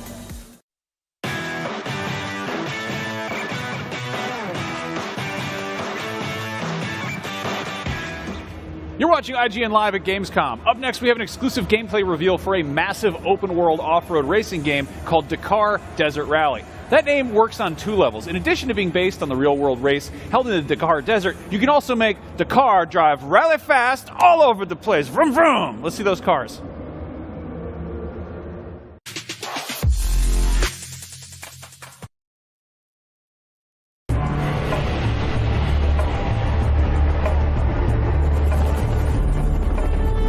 Welcome to Dakar Desert Rally. Strap in and buckle up for a rally race like no other. Join some of the most world-renowned rally racing teams on cars, bikes, trucks, quads, and SSVs. Or create your own team and dare to drive your way to the top in the biggest open-world off-road racing game ever made. The real-life Dakar Rally is a massive annual off-road endurance racing event organized by ASO. Saber Interactive and our talented and passionate Saber Porto development studio are proud to partner with ASO to bring you an authentic and epic off-road rally racing game truly befitting the Dakar tradition. A vast open world allows drivers, called pilots in the world of endurance rally racing, to steer off track and traverse different paths to victory in this sprawling desert oasis. Dakar Desert Rally will be the biggest open world racing game ever made, with thousands of square kilometers of expansive and diverse terrain. Challenge yourself to get to the finish line without getting lost. But be wary, as even the most experienced pilots can break down in the middle of the desert wilderness. Dakar Desert Rally offers several gameplay mode options, so there's one for all types of racing game fans. Sport mode is perfect for the racing casual player. Pick up and play with forgiving repairs and arcade-style rally beacons to guide your way from checkpoint to checkpoint. While professional and simulation modes ramp up the challenge for those who desire the most authentic desert rally experience. You'll start each stage alone, with only your trusty roadbook to find waypoints and navigate to the finish line, just as the real Dakar Rally pilots do. The vast and diverse world of Dakar is far from being just one big, hot, endless sand dune. As you conquer stages across Saudi Arabia, you will encounter dynamic weather with full day and night cycles, meaning grueling conditions of rain, mud, flash floods, sandstorms, and even snow and ice hazards in the mountainous regions. Compete in over 30 stages faithfully recreated from the most recent years of Dakar Rally events, earning career experience and working your way to become the best pilot in the world. Choose from amongst authentic licensed pro Dakar Rally teams and then use their vehicles and pilots to outdrive the rest. Or take matters into your own hands and start your own team. Use the garage to choose from various top manufacturers including Toyota, Ford, Honda, and Nissan. Then tune them to your liking and deck them out with your favorite sponsors such as Red Bull and many, many more. Customization doesn't start and end with your vehicles and pilots. Build your own Dakar Rally events and stages using the game's custom roadbook editor, where the entire massive world and climate of Dakar is at your disposal. When your masterpiece is ready, invite others and share it with the community right from within the game. When it all comes together, take your ride out into the wild. Test your skills in competitive multiplayer and climb your way up the leaderboards to become the ultimate Dakar Desert Rally champion. Get ready to rally, customize, compete, and create in the biggest open world rally racing game in the world. We'll see you in the desert.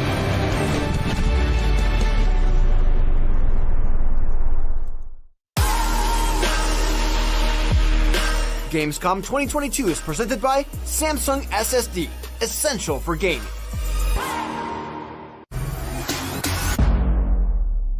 The only thing better than listening to IGN podcasts is watching them. Luckily, all your favorite weekly shows are here on IGN One.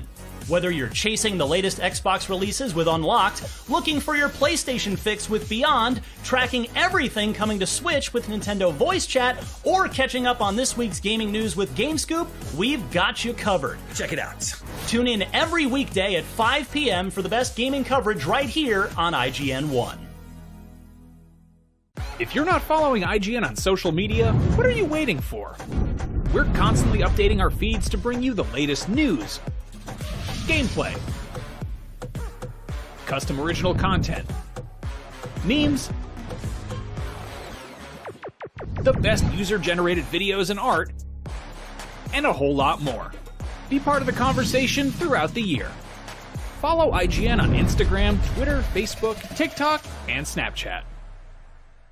Everybody loves watching a speedrun of their favorite game, but what if you got a chance to peek into the mind of the developers behind those games as they watch their hard work get completely destroyed right in front of them? What is happening right now? That's exactly what happens on every episode of Devs React to Speedruns. We invite you to ride along with the developers as they watch, react, and enjoy some of the craziest gameplay by the most skilled speedrunners on the planet. Tune in every Saturday for a brand new episode.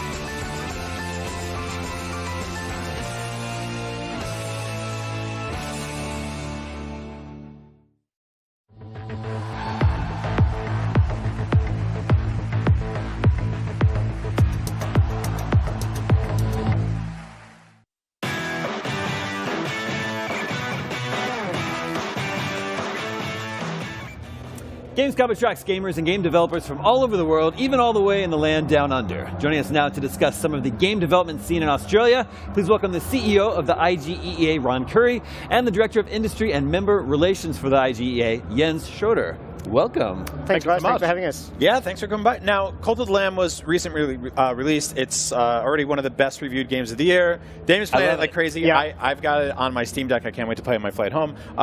Tell me how this game came together and what the sort of Australian development scene did to sort of kind of support it and bring it here, because it's really, really cool and very unique. It is. It's like Animal Crossing, but with more cults. Yes. I think we could all use more cults. That's what that game needed, was more cults. And now here we are. Look, Cult of the Lamb, I think it's also the result of some of the very generous incentives that the Australian states have on offer. So Cult of the Lamb was made in Melbourne, Victoria, which has some really great incentives on offer for game developers, like grants and so on. So it really thrived in that ecosystem. You know, it's been around for a little while. I remember seeing very early versions of that, but ultimately it really got accelerated by the support of the Victorian state. And, you know, I think Melbourne just has a really great history of making quirky indie games. You know, Untitled Goose Game, that was made in Melbourne as well, enjoyed similar support. So, you know, it's really the kind of environment. Crossy Road? Crossy Road, exactly. Right. It really thrives within that environment. And, you know, I mean, Victoria has Australia's largest games ecosystem. Like half of the studios are based there, more than half of all the designers, more than half of the staff in Australia are based in Melbourne. And it's a great ecosystem for these kind of quirky games to happen. I like that the place is supporting the game development. Yeah. Like, I feel like you don't hear about that a lot. Like, it's not very often where someone's like, here's some money, go make a game about cults. Yeah, exactly. Outrageous.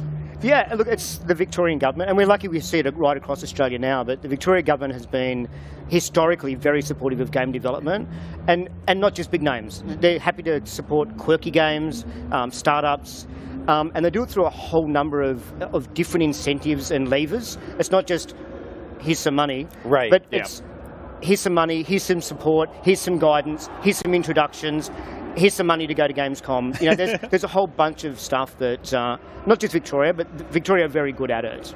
It's awesome. What is the IGEA and what's its function? So we're the trade association representing video games developers and publishers and distributors in Australia and publishers in New Zealand. So we've got a few jobs, but our main job is to make sure the landscape in Australia is right to develop games and succeed. And we do that through advocacy, so lobbying governments on a whole bunch of issues, on research, so you know who's playing games, why are they playing games, what are they spending on games, and communications, comms, talking about games, talking about the positive about games, and also when the negative stories come out, trying to get in front of those and and make sure that we have a balanced conversation. Do you find that because this scene is starting to boom and it's starting to get bigger and bigger, that you're starting to attract developers from elsewhere? We are. So the Australian government, the federal government, announced that they're introducing what they call the digital games tax offset. So it's a 30% offset for games, which is coupled with the States. We're probably going to be the most generous country in the world to make video games, as opposed to go back a year and we're probably the least affordable place to make video games, in spite of the great products we had coming out. So it's certainly what we believe we're going to see is this boom in Australia over the next 24, 48 months. It's going to be sensational. Budding game developers out there, if you're looking to relocate, you're in your mom's basement right now. I spent a lot of time back there.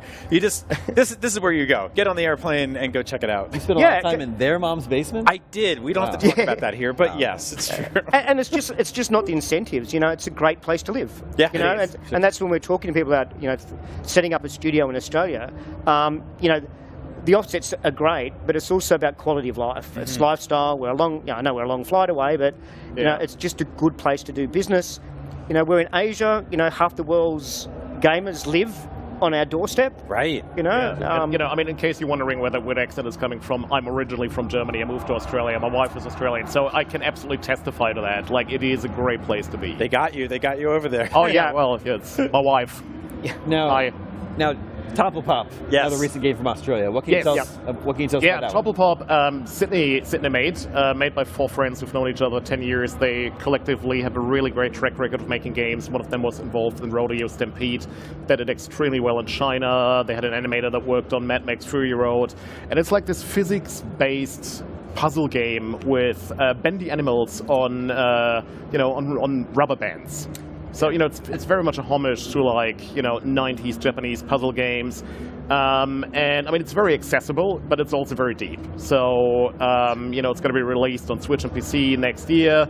It lends itself even to esports. Like, it has just a breadth of, of qualities. And it's just, it's just another example, like a small quirky indie game coming out of Australia. One like a prize a bit somewhat in Kyoto, I believe, like some viewer's choice, something along those lines. So, keep an eye out on that one.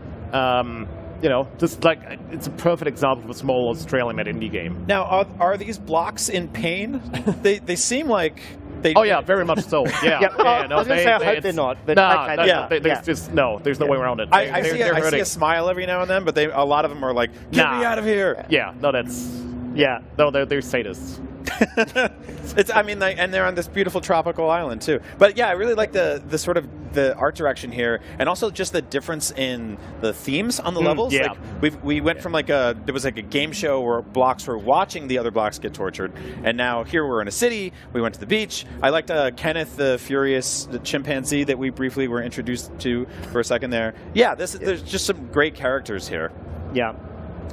And then there's Age of Darkness. Yes. It's a little bit of a different show. Change your time. Slightly. Yeah, shifting gears. Yeah. What's Age of Darkness all about? So Age of Darkness is a dark fantasy RTS. It's made by PlaySide Studios, one of the largest studios in Australia.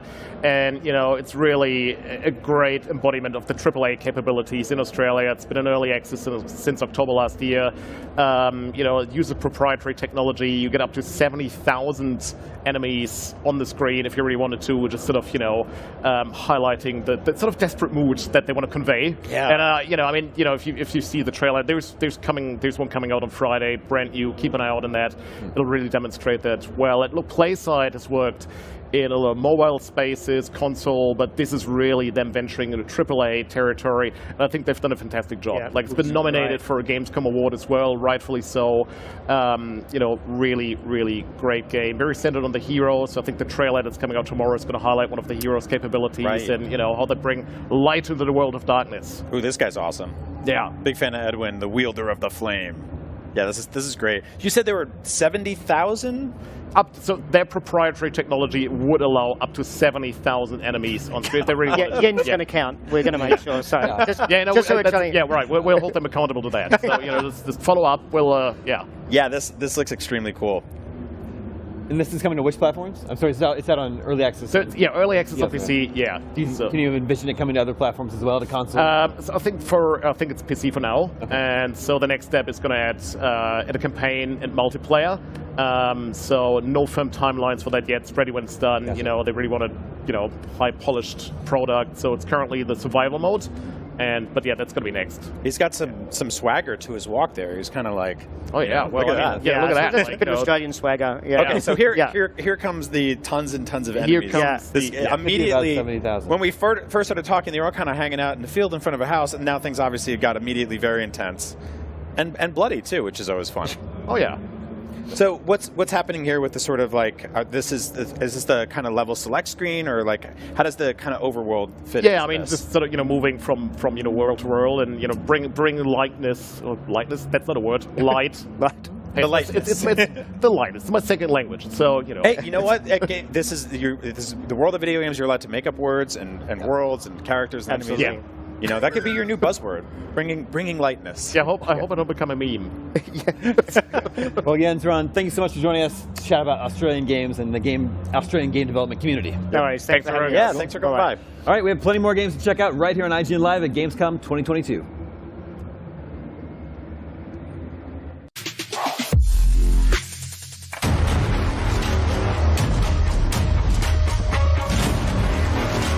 What's up, everybody? Damon Hatfielder on the show floor for Gamescom 2022, here with Glenn Schofield from the Callisto Protocol. Thank you so much for stopping by. Oh, man, thank you. I'm super excited for this game. Big fan of Dead Space and just survival horror in general. It's coming out later this year, finally. But I want to go back to the very beginning.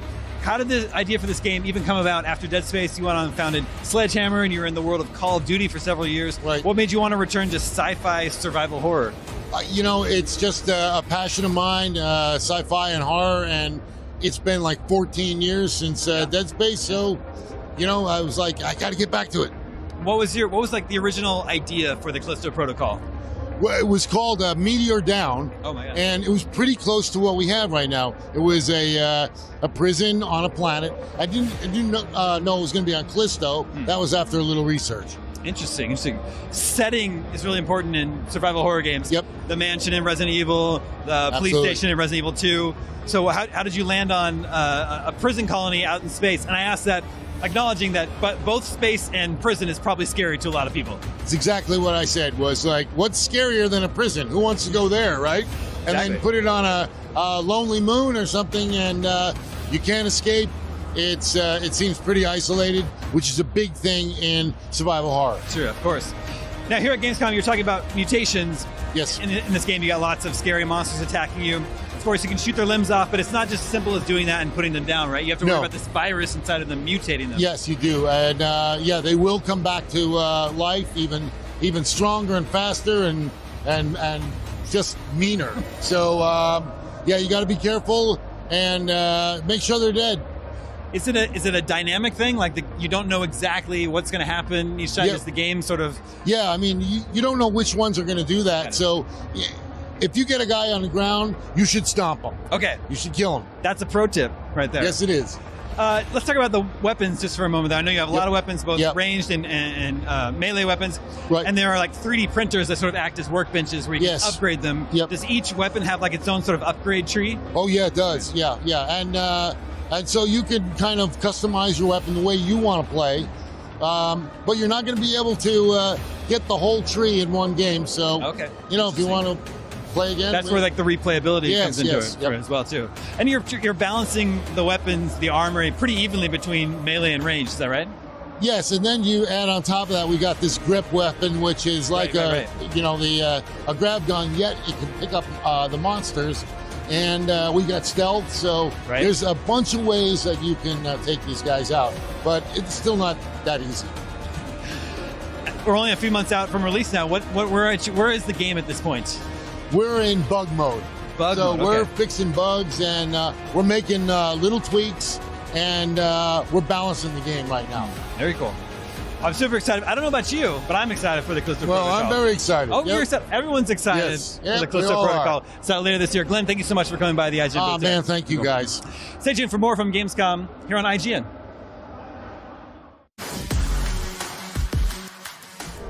Remember, recruit, you're part of the Triple O now, under the wings of the mightiest fleet the galaxy has ever seen. But here, within the Twin Planet system, you're on your own.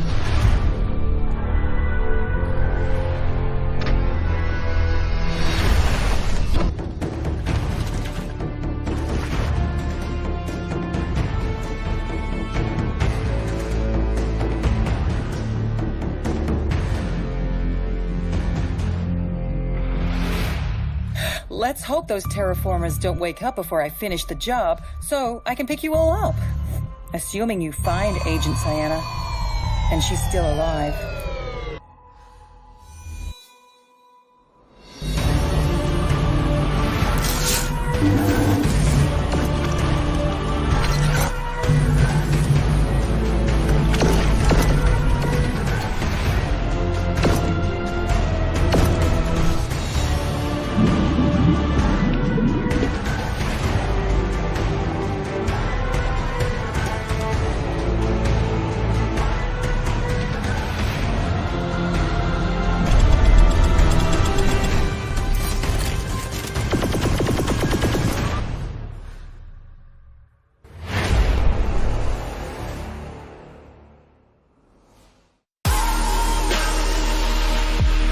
Gamescom 2022 is presented by Saints Row.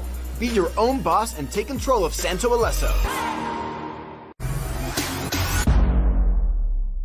I'm Akeem Lawanson, and this is What to Watch on IGN1. It's a weekly show where we check out the latest and greatest in trailers, reviews, and everything else in the world of entertainment. Tune in to new episodes every Friday at 9 p.m. on IGN1.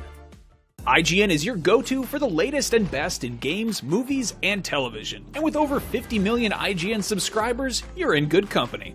Oh, we're shooting turkeys! Thanks to your help, we've raised over $100,000 for charity.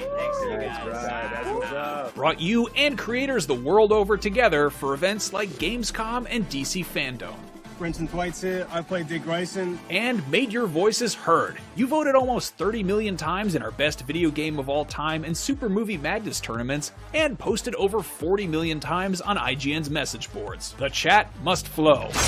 Catch our unending stream of up-to-date news and so much more over at IGN.com or subscribe to IGN on YouTube. And check out IGN Games and IGN Movies and TV for deep dives into your preferred pop culture. Plus, IGN guides to get help on veritably any game from our team of experts. No matter where you are, IGN.com, YouTube, Twitter, Facebook, or Instagram, IGN has you covered.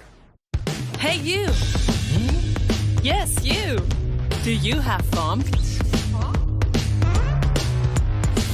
Fear of missing Gamescom? Relax. Gamescom is everywhere you want.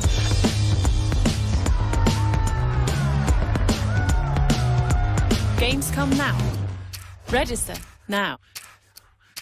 What's up, everybody? I'm Stella Chung, and you're about to get your weekly fix. This is the show where we round up all the biggest gaming and entertainment headlines you won't want to miss. Tune into new episodes every Saturday at 12:30 p.m. Eastern and Pacific on IGN1.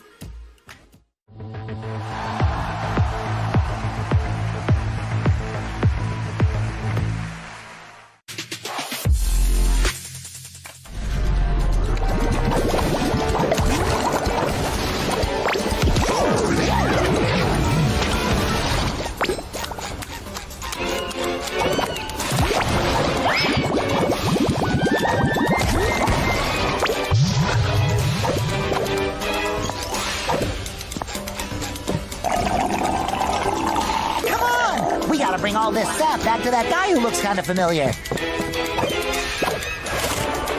Ooh, more jelly!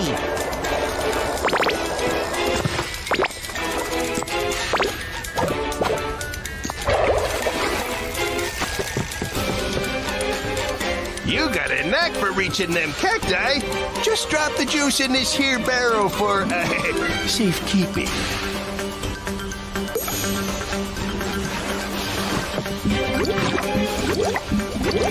One barrel down. Follow that trail, my little saps.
Some men are so crooked they can swallow a nail and spit up a corkscrew.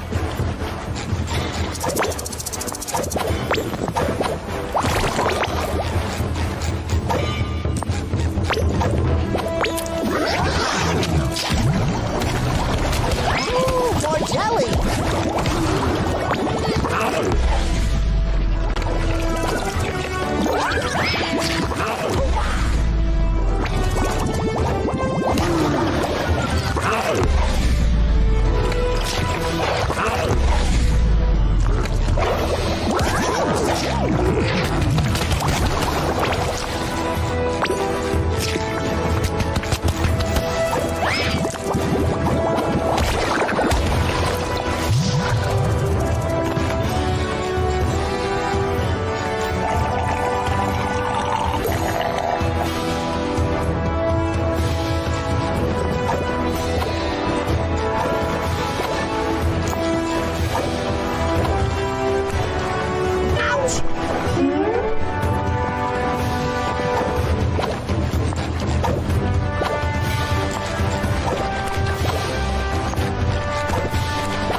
You're watching IGN Live at Gamescom. Thank you. Gamescom is the biggest video game convention on Earth, packed with hundreds of games, so we figured we'd cut through them all and tell you about the 4 best that we've actually played. Here to help me do just that is Mitchell Saltzman. Hi, Mitchell. Hey, Ryan. A lot of CG trailers out there this year. Yeah. So, actually playing a video game is pretty nice. It's nice to actually play something that isn't a short film. There are actual games that you can play at Gamescom. Unbelievable. So we thought we'd rank them, I guess, the best of the best of the worst, starting with the worst of the best. The worst of the best. Our least favorites of the favorites exactly. so far. Starting with AEW Fight Forever, right? Yeah. So you got to play this game. I did. So the thing about Fight Forever is that it is what it's trying to be. This is a game that is trying to emulate that N64 era of wrestling game, which a lot of people think is like the golden era of wrestling games. It's by far the best. Yeah. I agree. And it succeeds at that. It has very much the same mechanics. It has the same, the same UI. There's like that momentum meter at the bottom right that kind of rapidly beats when you're close to special, and it's like a dying heartbeat when you're about to die. Got some great weapons there you can beat people up with. That's a good time. Yeah. Apparently you can put your finger in someone's mouth. On people's head. Now, did it feel like a little wonky, a little rough around the edges? It's a little rough. Rough is a good way to put it. Like the thing that bothers me the most about it is that if I hit with my first hit of a combo, the other hits of the combo should be guaranteed, right? It shouldn't be I hit and then I miss and I miss, and then I get hit because the other person recovered before I did. Right. Well, let's jump on over, no pun intended, to a different game completely. Vikings on Trampolines. You got to play this game. I don't know how you could not be immediately in love with the title of this game, but tell me about Vikings on Trampolines. What's funny about Vikings on Trampolines is that it's exactly what the title is.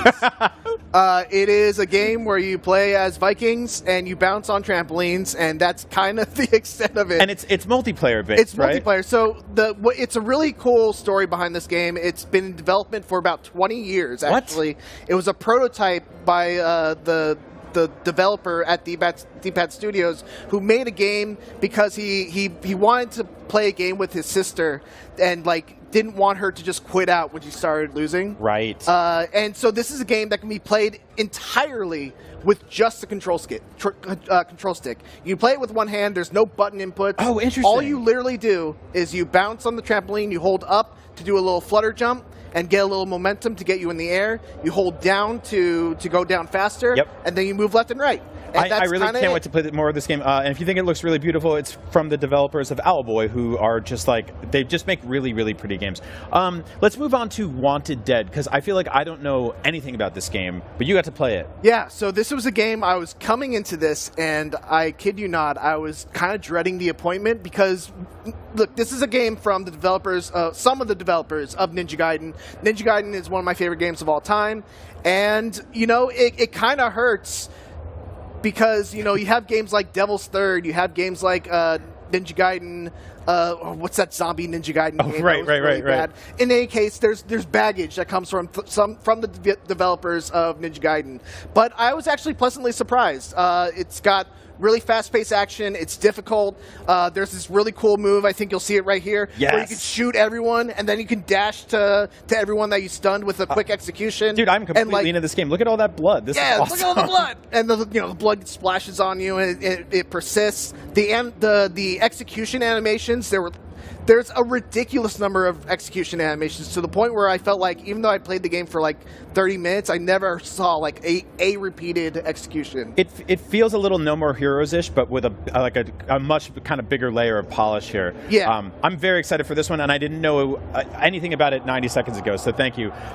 One more game I want to talk about with you that I really, really can't wait to play is Lies of P, which is basically Pinocchio meets Bloodborne. There's a lot of Soulsborne games out there. This one is specifically aping Bloodborne, my favorite of the bunch. Or maybe until Elden Ring. Tell me about this game. You played it. How's it feel? Yeah. So what's funny is that I think it nails the Bloodborne aesthetic more than anything else I've ever seen, other than Bloodborne. It's overturned carriages in the streets. And yeah, like that. It looks like Yharnam. You look at that and you can be like, okay, this is another part of Yharnam that we never visited in Bloodborne. With a little more steampunk, right? A little more steampunk. But I think what's interesting about it is that it doesn't really play super like Bloodborne. Interesting. Because when I think of Bloodborne is a game where it's like attack. You gotta, if you get hit, you gotta get your health back. This game was a little more methodical. There's a block button. You can get a perfect parry if you time your block at the right time. There's all kinds of special abilities that you can map to your Legion arm. It's called. Yeah. You can Spider-Man enemies towards you. You can shoot a string to pull them towards you. You can also pull yourself towards enemies. I really like just the idea of like creeping around these streets. Like, look, right down there, there's already like a big enemy that is going to probably. Oh my God, that guy wrecked me. We got to wrap up this interview because you're going to see me die on camera. we can't have that. I can't have that. I can't have my reputation tarnished. Yeah, I really can't wait for this game. Okay, so you're actually not done playing video games here at all. Give me one game that you're excited to play after this. One Piece Odyssey. Awesome. Biggest, I'm such a huge One Piece fan. This finally looks like a really good One Piece game, and I can't wait to play it. Cool. Well, come back and tell me about it when you're done. Well, there you have it. Those were our 4 favorite games that we played at Gamescom so far, but this show is just getting started, so we're going to keep playing video games out there on the Gamescom show floor, so keep watching IGN Live at Gamescom for more. Thank you, Mitchell. Thank you, Brian. Yeah.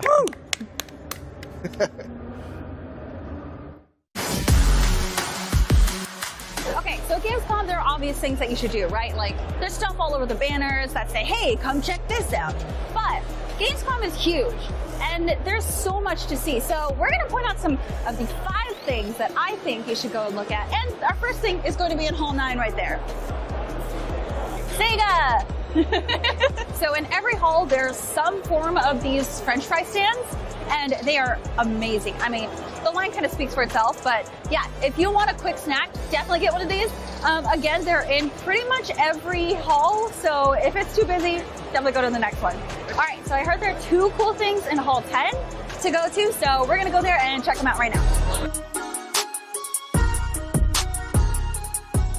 First of all, you've heard of some cool gaming chairs like, DX Racer chairs, but look at this. This is going to be the next big thing, I swear to God. The world's first gaming massage chair. So, are you tired of carrying your teammates on your back? Well, now you can get your back massaged as you carry your teammates in any game you play. It's actually pretty cool. Let me get my hair out of the way. Oh, this is nice. There's 3 automated programs. Okay. But if you don't want the automation, you can actually manually adjust it yourself. Oh, that was actually really nice. Okay, listen, I kind of thought this was going to be like a funny booth to visit, but honestly, those gaming chairs, they're really comfy, and I always need a massage, especially after Gamescom. So, like, if you want to take a break and test out some really fun chairs, definitely come here. Come join us. Okay, so this is the LEGO family and friends area, and there is so much you can do here. There's a cute little photo booth. There's definitely the LEGO building area that you can like lounge in, play games on. Then, of course, there's all of these nice little kiosks where you can play Xbox games, Just Dance, which a bunch of people are actually playing over there. I used to play Just Dance religiously, but I actually haven't played too much on the Switch, so I don't know. They might actually kick my butt on that. LEGO Brawls? There you go if you're into fighting games. Oh, and Peach! Okay, wait, and Toad! Okay, so you can look at like all the different builds and stuff, and you can even play with them here, which is so cool. Yeah, look at this over here. All right, we are here at the Red Bull Gaming Ground, and as you can see, Red Bull is very abundant here. You can get it chilled. Looks like you can get it with fruit. That's kind of awesome. And then over here, you've got the actual gaming ground where you can play Fortnite Battle Royale. And yeah, lots of PCs set up there. And you can actually see they're having a live match here of Smash. That's actually awesome. So you can play here. They've got commentators going.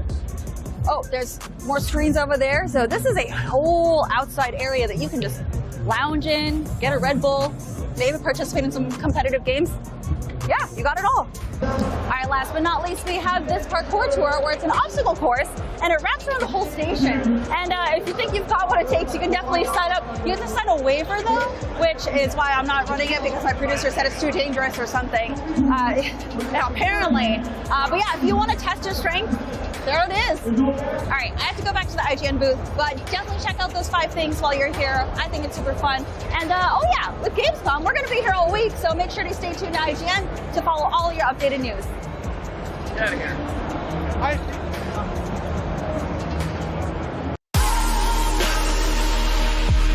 Gamescom 2022 is presented by Saints Row. Be your own boss and take control of Santo Alesso.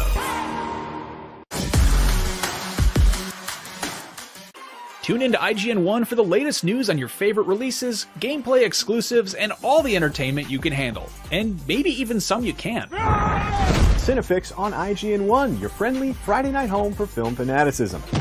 You're watching The Weekly Fix, ready to fill you in on anything you may have missed in the world of gaming and entertainment.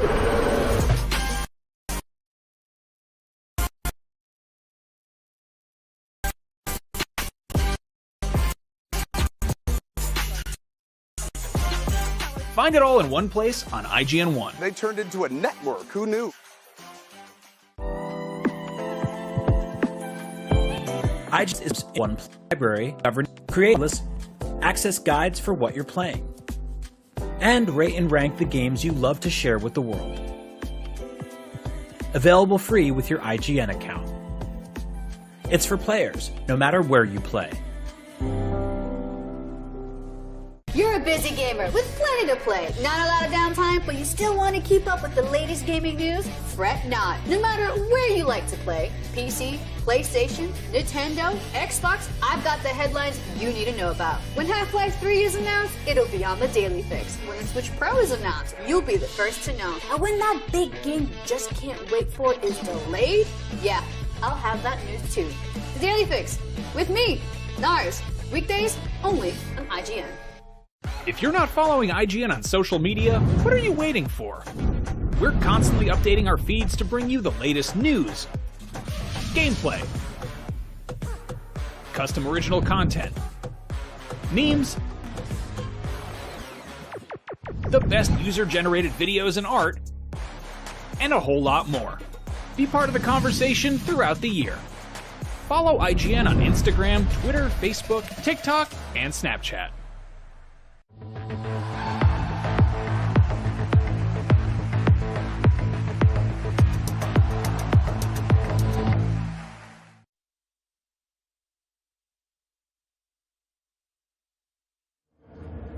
You're watching IGN Live at Gamescom. A new Street Fighter game is always something to get excited about, and we're all dying to know more about Street Fighter 6. I'm joined right now by Esra Korbei from IGN Japan and Matt Edwards, Capcom brand manager, to check out some gameplay. Welcome. Welcome. Good to be here.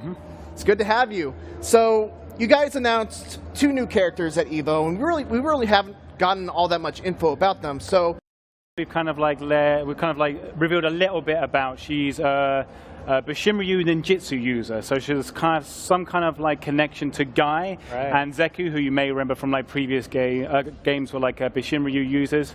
So in the trailer, she saw that she was kind of like into her old school hip hop and kind of like graffiti art. So she's bringing that kind of like style into Bishinryu this time. So we've only shown a little bit of details so far, but we're hoping to reveal more about that in the not too distant future. Whereas Juri, like everyone's been a Juri fan since like Street Fighter 4. We've shown a little bit of kind of like the new kind of like gameplay features she's got, but the big thing I'm excited about is that she now has a proper motorbike. She had a trike. She had a trike in Street Fighter 5, but now she has a proper motorbike, as you may have known from the Akira slide. The Akira slide. Oh my god, the Akira slide was so good. I would love to ask you more about the fundamentals and mechanics of Street Fighter 6, but we actually have a build right here, so let's jump into it and go into a match. And 100%, yeah, let's do it. If you can just like walk us through the new features, that would be great. Okay. Well, I'll be having the advantage that he'll be having to talk while he's playing. I'm going to do my best. For it, right? I'm going to do my best, Ezra. And I've been given a Dualsense as well. I'm an arcade stick player, so I'm keep asking those questions. I've been handicapped. I'll do my best. So you can choose from either a classic or a modern control type, right? Yeah, so classic is the Hadoken kind of like half circle motions, and then for the charged characters you would be holding back and forwards, whereas the modern control scheme is more just single directional inputs and pressing a button. Yeah. Give him a look. Give him a look. Press the button. Yeah, there you go. There you go. Well, right? But yeah, one of the main kind of like core mechanic we've introduced for Street Fighter 6 is the drive system. So at the top of the screen, you can see the green bar there. That is your drive gauge. So you hold down both mediums and you can parry stuff that comes towards you. And then if you hold both heavies, you've also got the drive impact. That is an armored move that can 3 hits of armor on it. And yeah, you get all kinds of follow-ups. And if you do it at the edge of the screen, oh, sorry. Okay, If you do the edge of the screen, you can get a follow-up afterwards, like a DP or something like that, like a scaled combo. We also have the new drive rush system. So if I hold down the parry stance like this, I can dash out of it by pressing dash, and that gives different kind of combo opportunities. And you can do that out of a parry stance, and you can do that out of certain moves, right? Yes. And there's a different cost for it. I'm very low on drive gauge at the moment because I've just shown you a lot of stuff that you can do with it. But if I was to do a normal and then cancel it into... Oh. Yes, yeah. And then if I do it again, though, I now go into burnout state. So this is very kind of you have to be very careful with meter management in this game. Yeah. So now I can't do any of the 5 new drive mechanics, and I will take damage badly. And you also take chip damage in this state as well, right? Yeah. So chip damage as well. So if I block attacks now, you can see my health is kind of going down. And then there's also, this gauge now is responsible for something we call the overdrive, which is the old EX specials from previous games.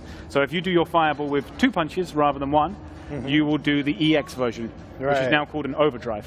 So one thing that I noticed when I played this back at Summer Game Fest is that, usually a bread and butter Ryu combo would be to go low, medium kick into a Hadouken into a super. But now it kind of seems like you have to go from low, medium kick into EX Hadouken into a super. Is that true? So level 1 supers you can only cancel from special cancelable normals, basically.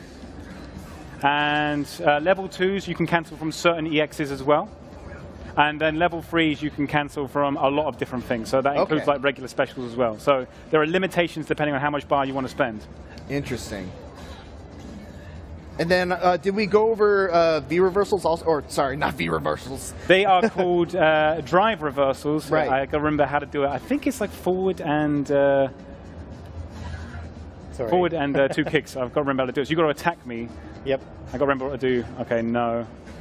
Try a heavier attack, maybe. Okay, that is not a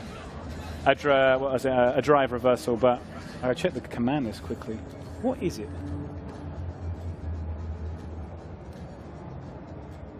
There okay. it is. It is forward and both heavies. Yeah. So do if you heavy attack? Yes. Oh, I thought you wanted me to do it. The classic.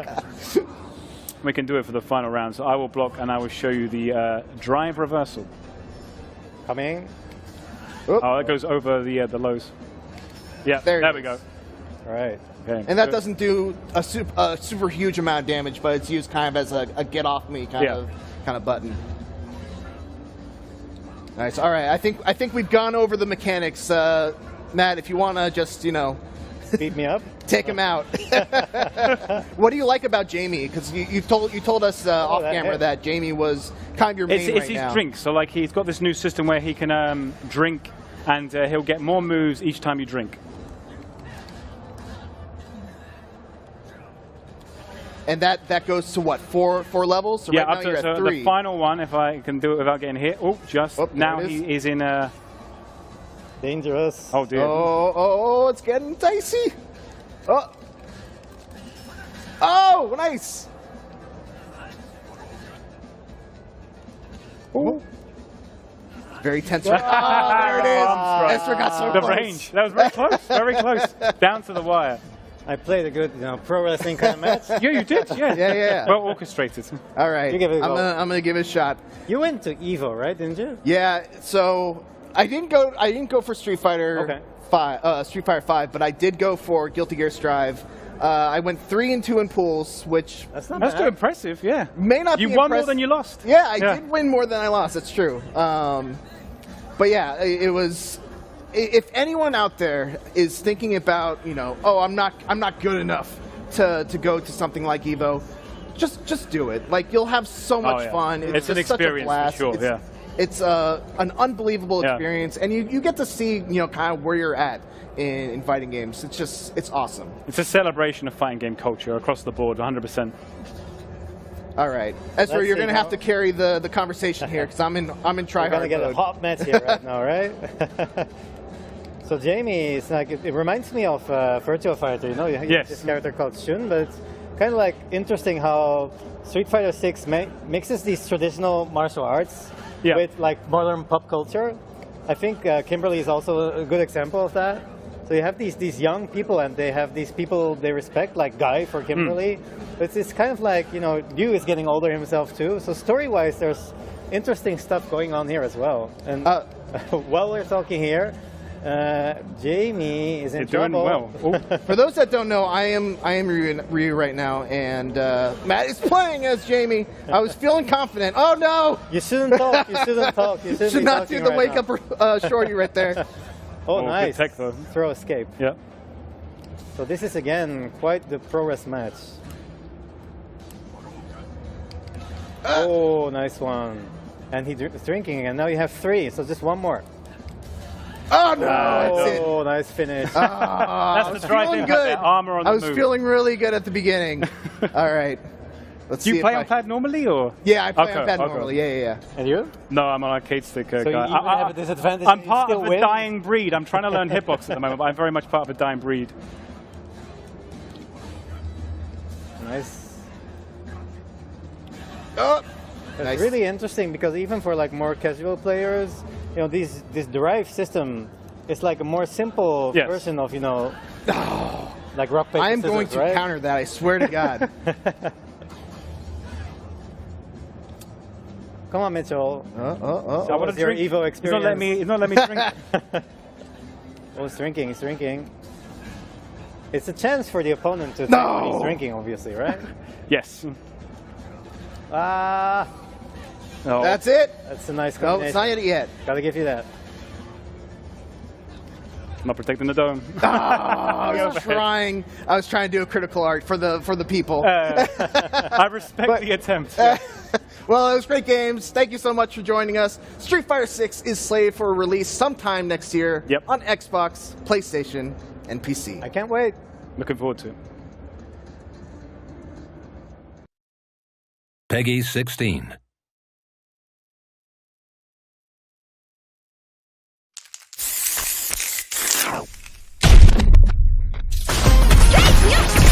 You call, I answer. Pushing you on the scene.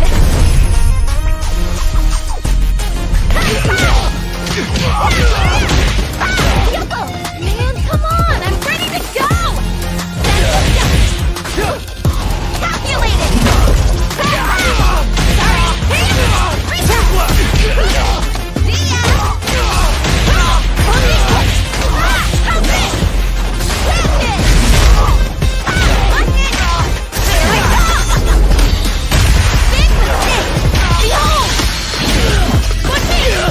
We do this all day, every day! Remix time! Woohoo! Here we go! Now, flip feet! Ninja! Star! Sniper! Make way for the Ninja Star!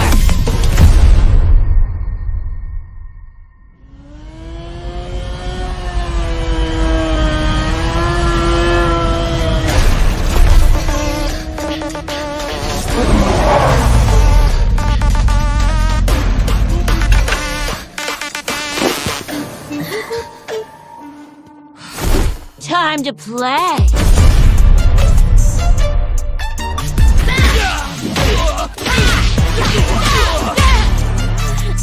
You gonna keep me waiting, babe?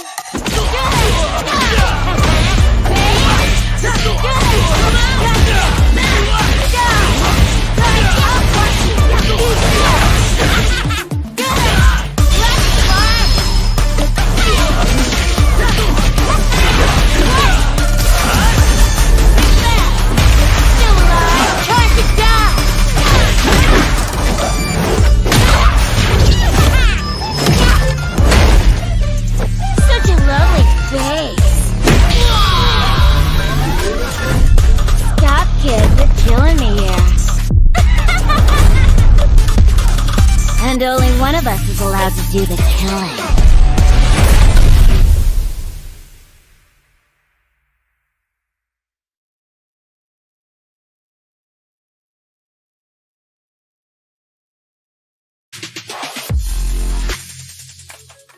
What's up, everybody? Damon Hatfield here with Brian Altano on the show floor at Gamescom with some breaking news.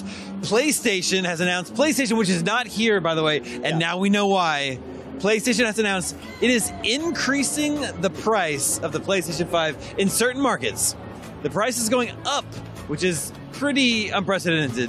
The console that you can't find anyway is going to increase in price. So here in Europe, it's increasing by 50 euros. In UK, by 30 pounds. Japan, 5,000 yen, about 50 bucks. Australia, it's increasing by 50 Australian dollars. The price is also going up in Mexico and Canada. However, our home country of the United States is being spared for now. Yes, so we saw this happen with the Meta Quest 2 recently, or Oculus Quest 2, as I'll call it forever. And we didn't really think that was going to come over to, proper video game console world, but here we are. So nothing from Nintendo yet, nothing from Xbox yet on price increases, but this is a pretty big jump. Like, this is kind of unprecedented. We've seen video game consoles go down in price over the years. We've seen price cuts forever, but we've never really seen a price increase like this. So let's actually get into why they said that's going to happen. Here, I'll pull it up. Okay, pull it up, Brian. Okay.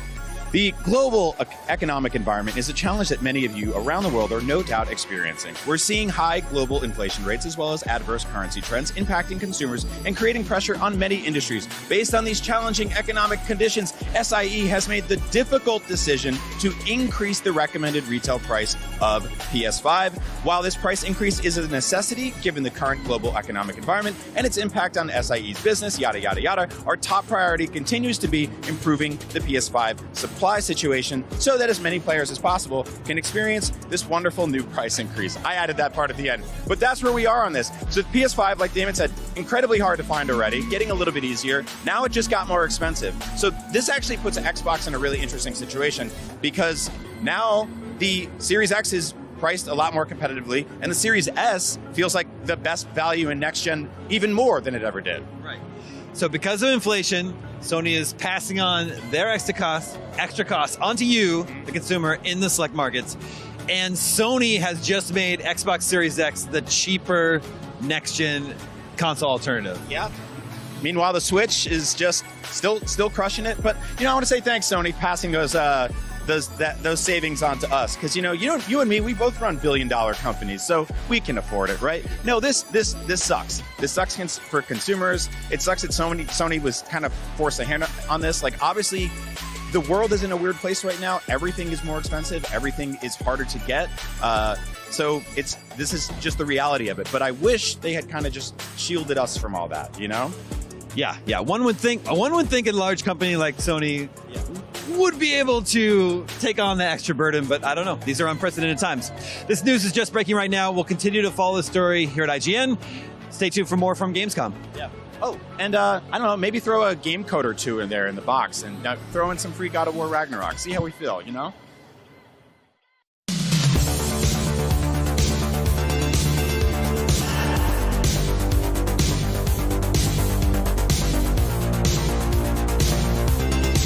What's up, everyone? Mitchell Saltzman here at Gamescom 2022, and I just saw Wanted Dead. It's a game from the developers, or some of the developers, of Ninja Gaiden, a game that I hold with the highest of regards. It's one of my favorite games of all time, but, I was coming into this with a little bit of trepidation. The trailer didn't look super great, but I was actually kind of blown away. This game was super fun. It's a fast-paced action game, just like Ninja Gaiden. It's super, super gory. The action is really, really fun, and it does a good job of blending over-the-shoulder range combat with the traditional melee combat that you'd expect from a game from some of the developers of Ninja Gaiden. They have this really cool thing where you can swap between sword attacks, and then you can do a gunshot with your pistol and then continue on to another sword attack combo. There's a really awesome super move that you can do where you just go into that stance and then you just stun everyone, and then you just go from person to person executing each of them. The executions in this game are utterly unbelievable. There's so many. I feel like I played it for like 30 minutes and I didn't see a single repeated execution. And then the other thing to note is that there are mini games. It's obviously heavily inspired by the Yakuza series. There's a karaoke mini game, and apropos of Gamescom, one of the songs that you sing is 99 Red Balloons.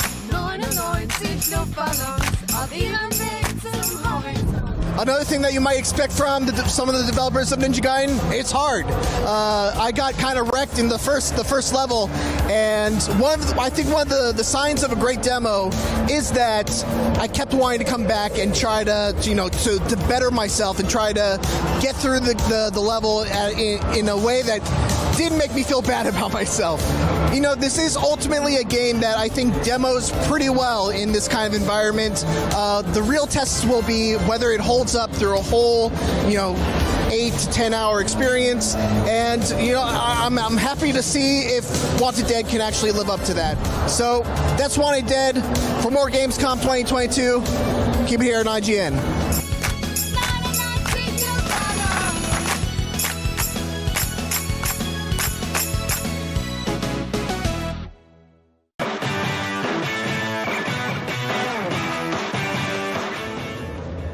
This is IGN Live at Gamescom 2022, and we're winding things down for today, but we have tons more plans. We sure do. Tomorrow, we're going hands-on with One Piece Odyssey and then getting weird with High on Life, that first-person shooter where aliens abduct humans to turn them into recreational drugs, and your guns talk to you. Why not?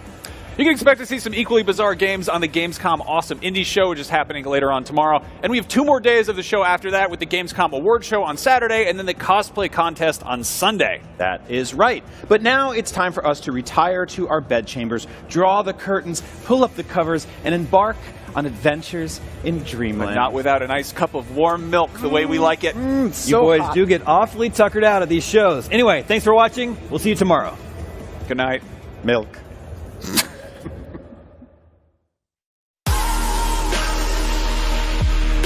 Gamescom 2022 is presented by Samsung SSD, essential for gaming.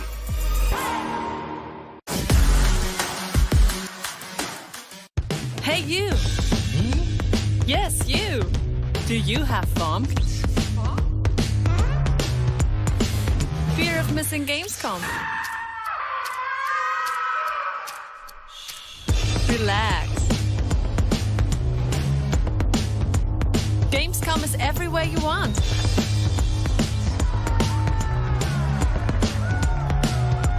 Gamescom now. Register now.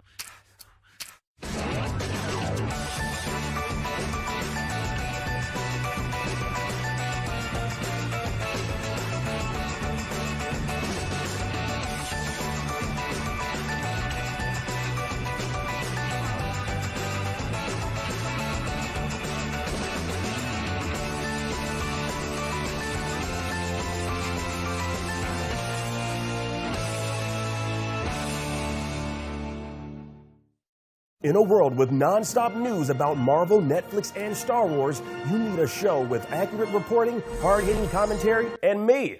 I'm Akeem Lawanson, the host of The Fix Entertainment. Whether it's the latest superhero scoop, film fiasco, or anime announcement, I'll be right here covering all the latest in major studio headlines and pop culture news. Make sure to catch The Fix Entertainment wherever you watch IGN.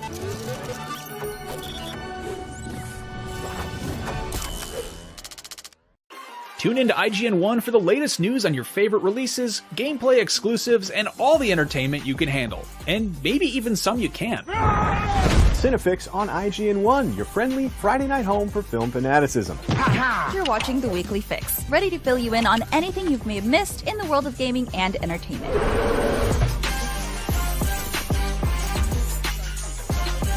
Find it all in one place on IGN 1. They turned into a network. Who knew?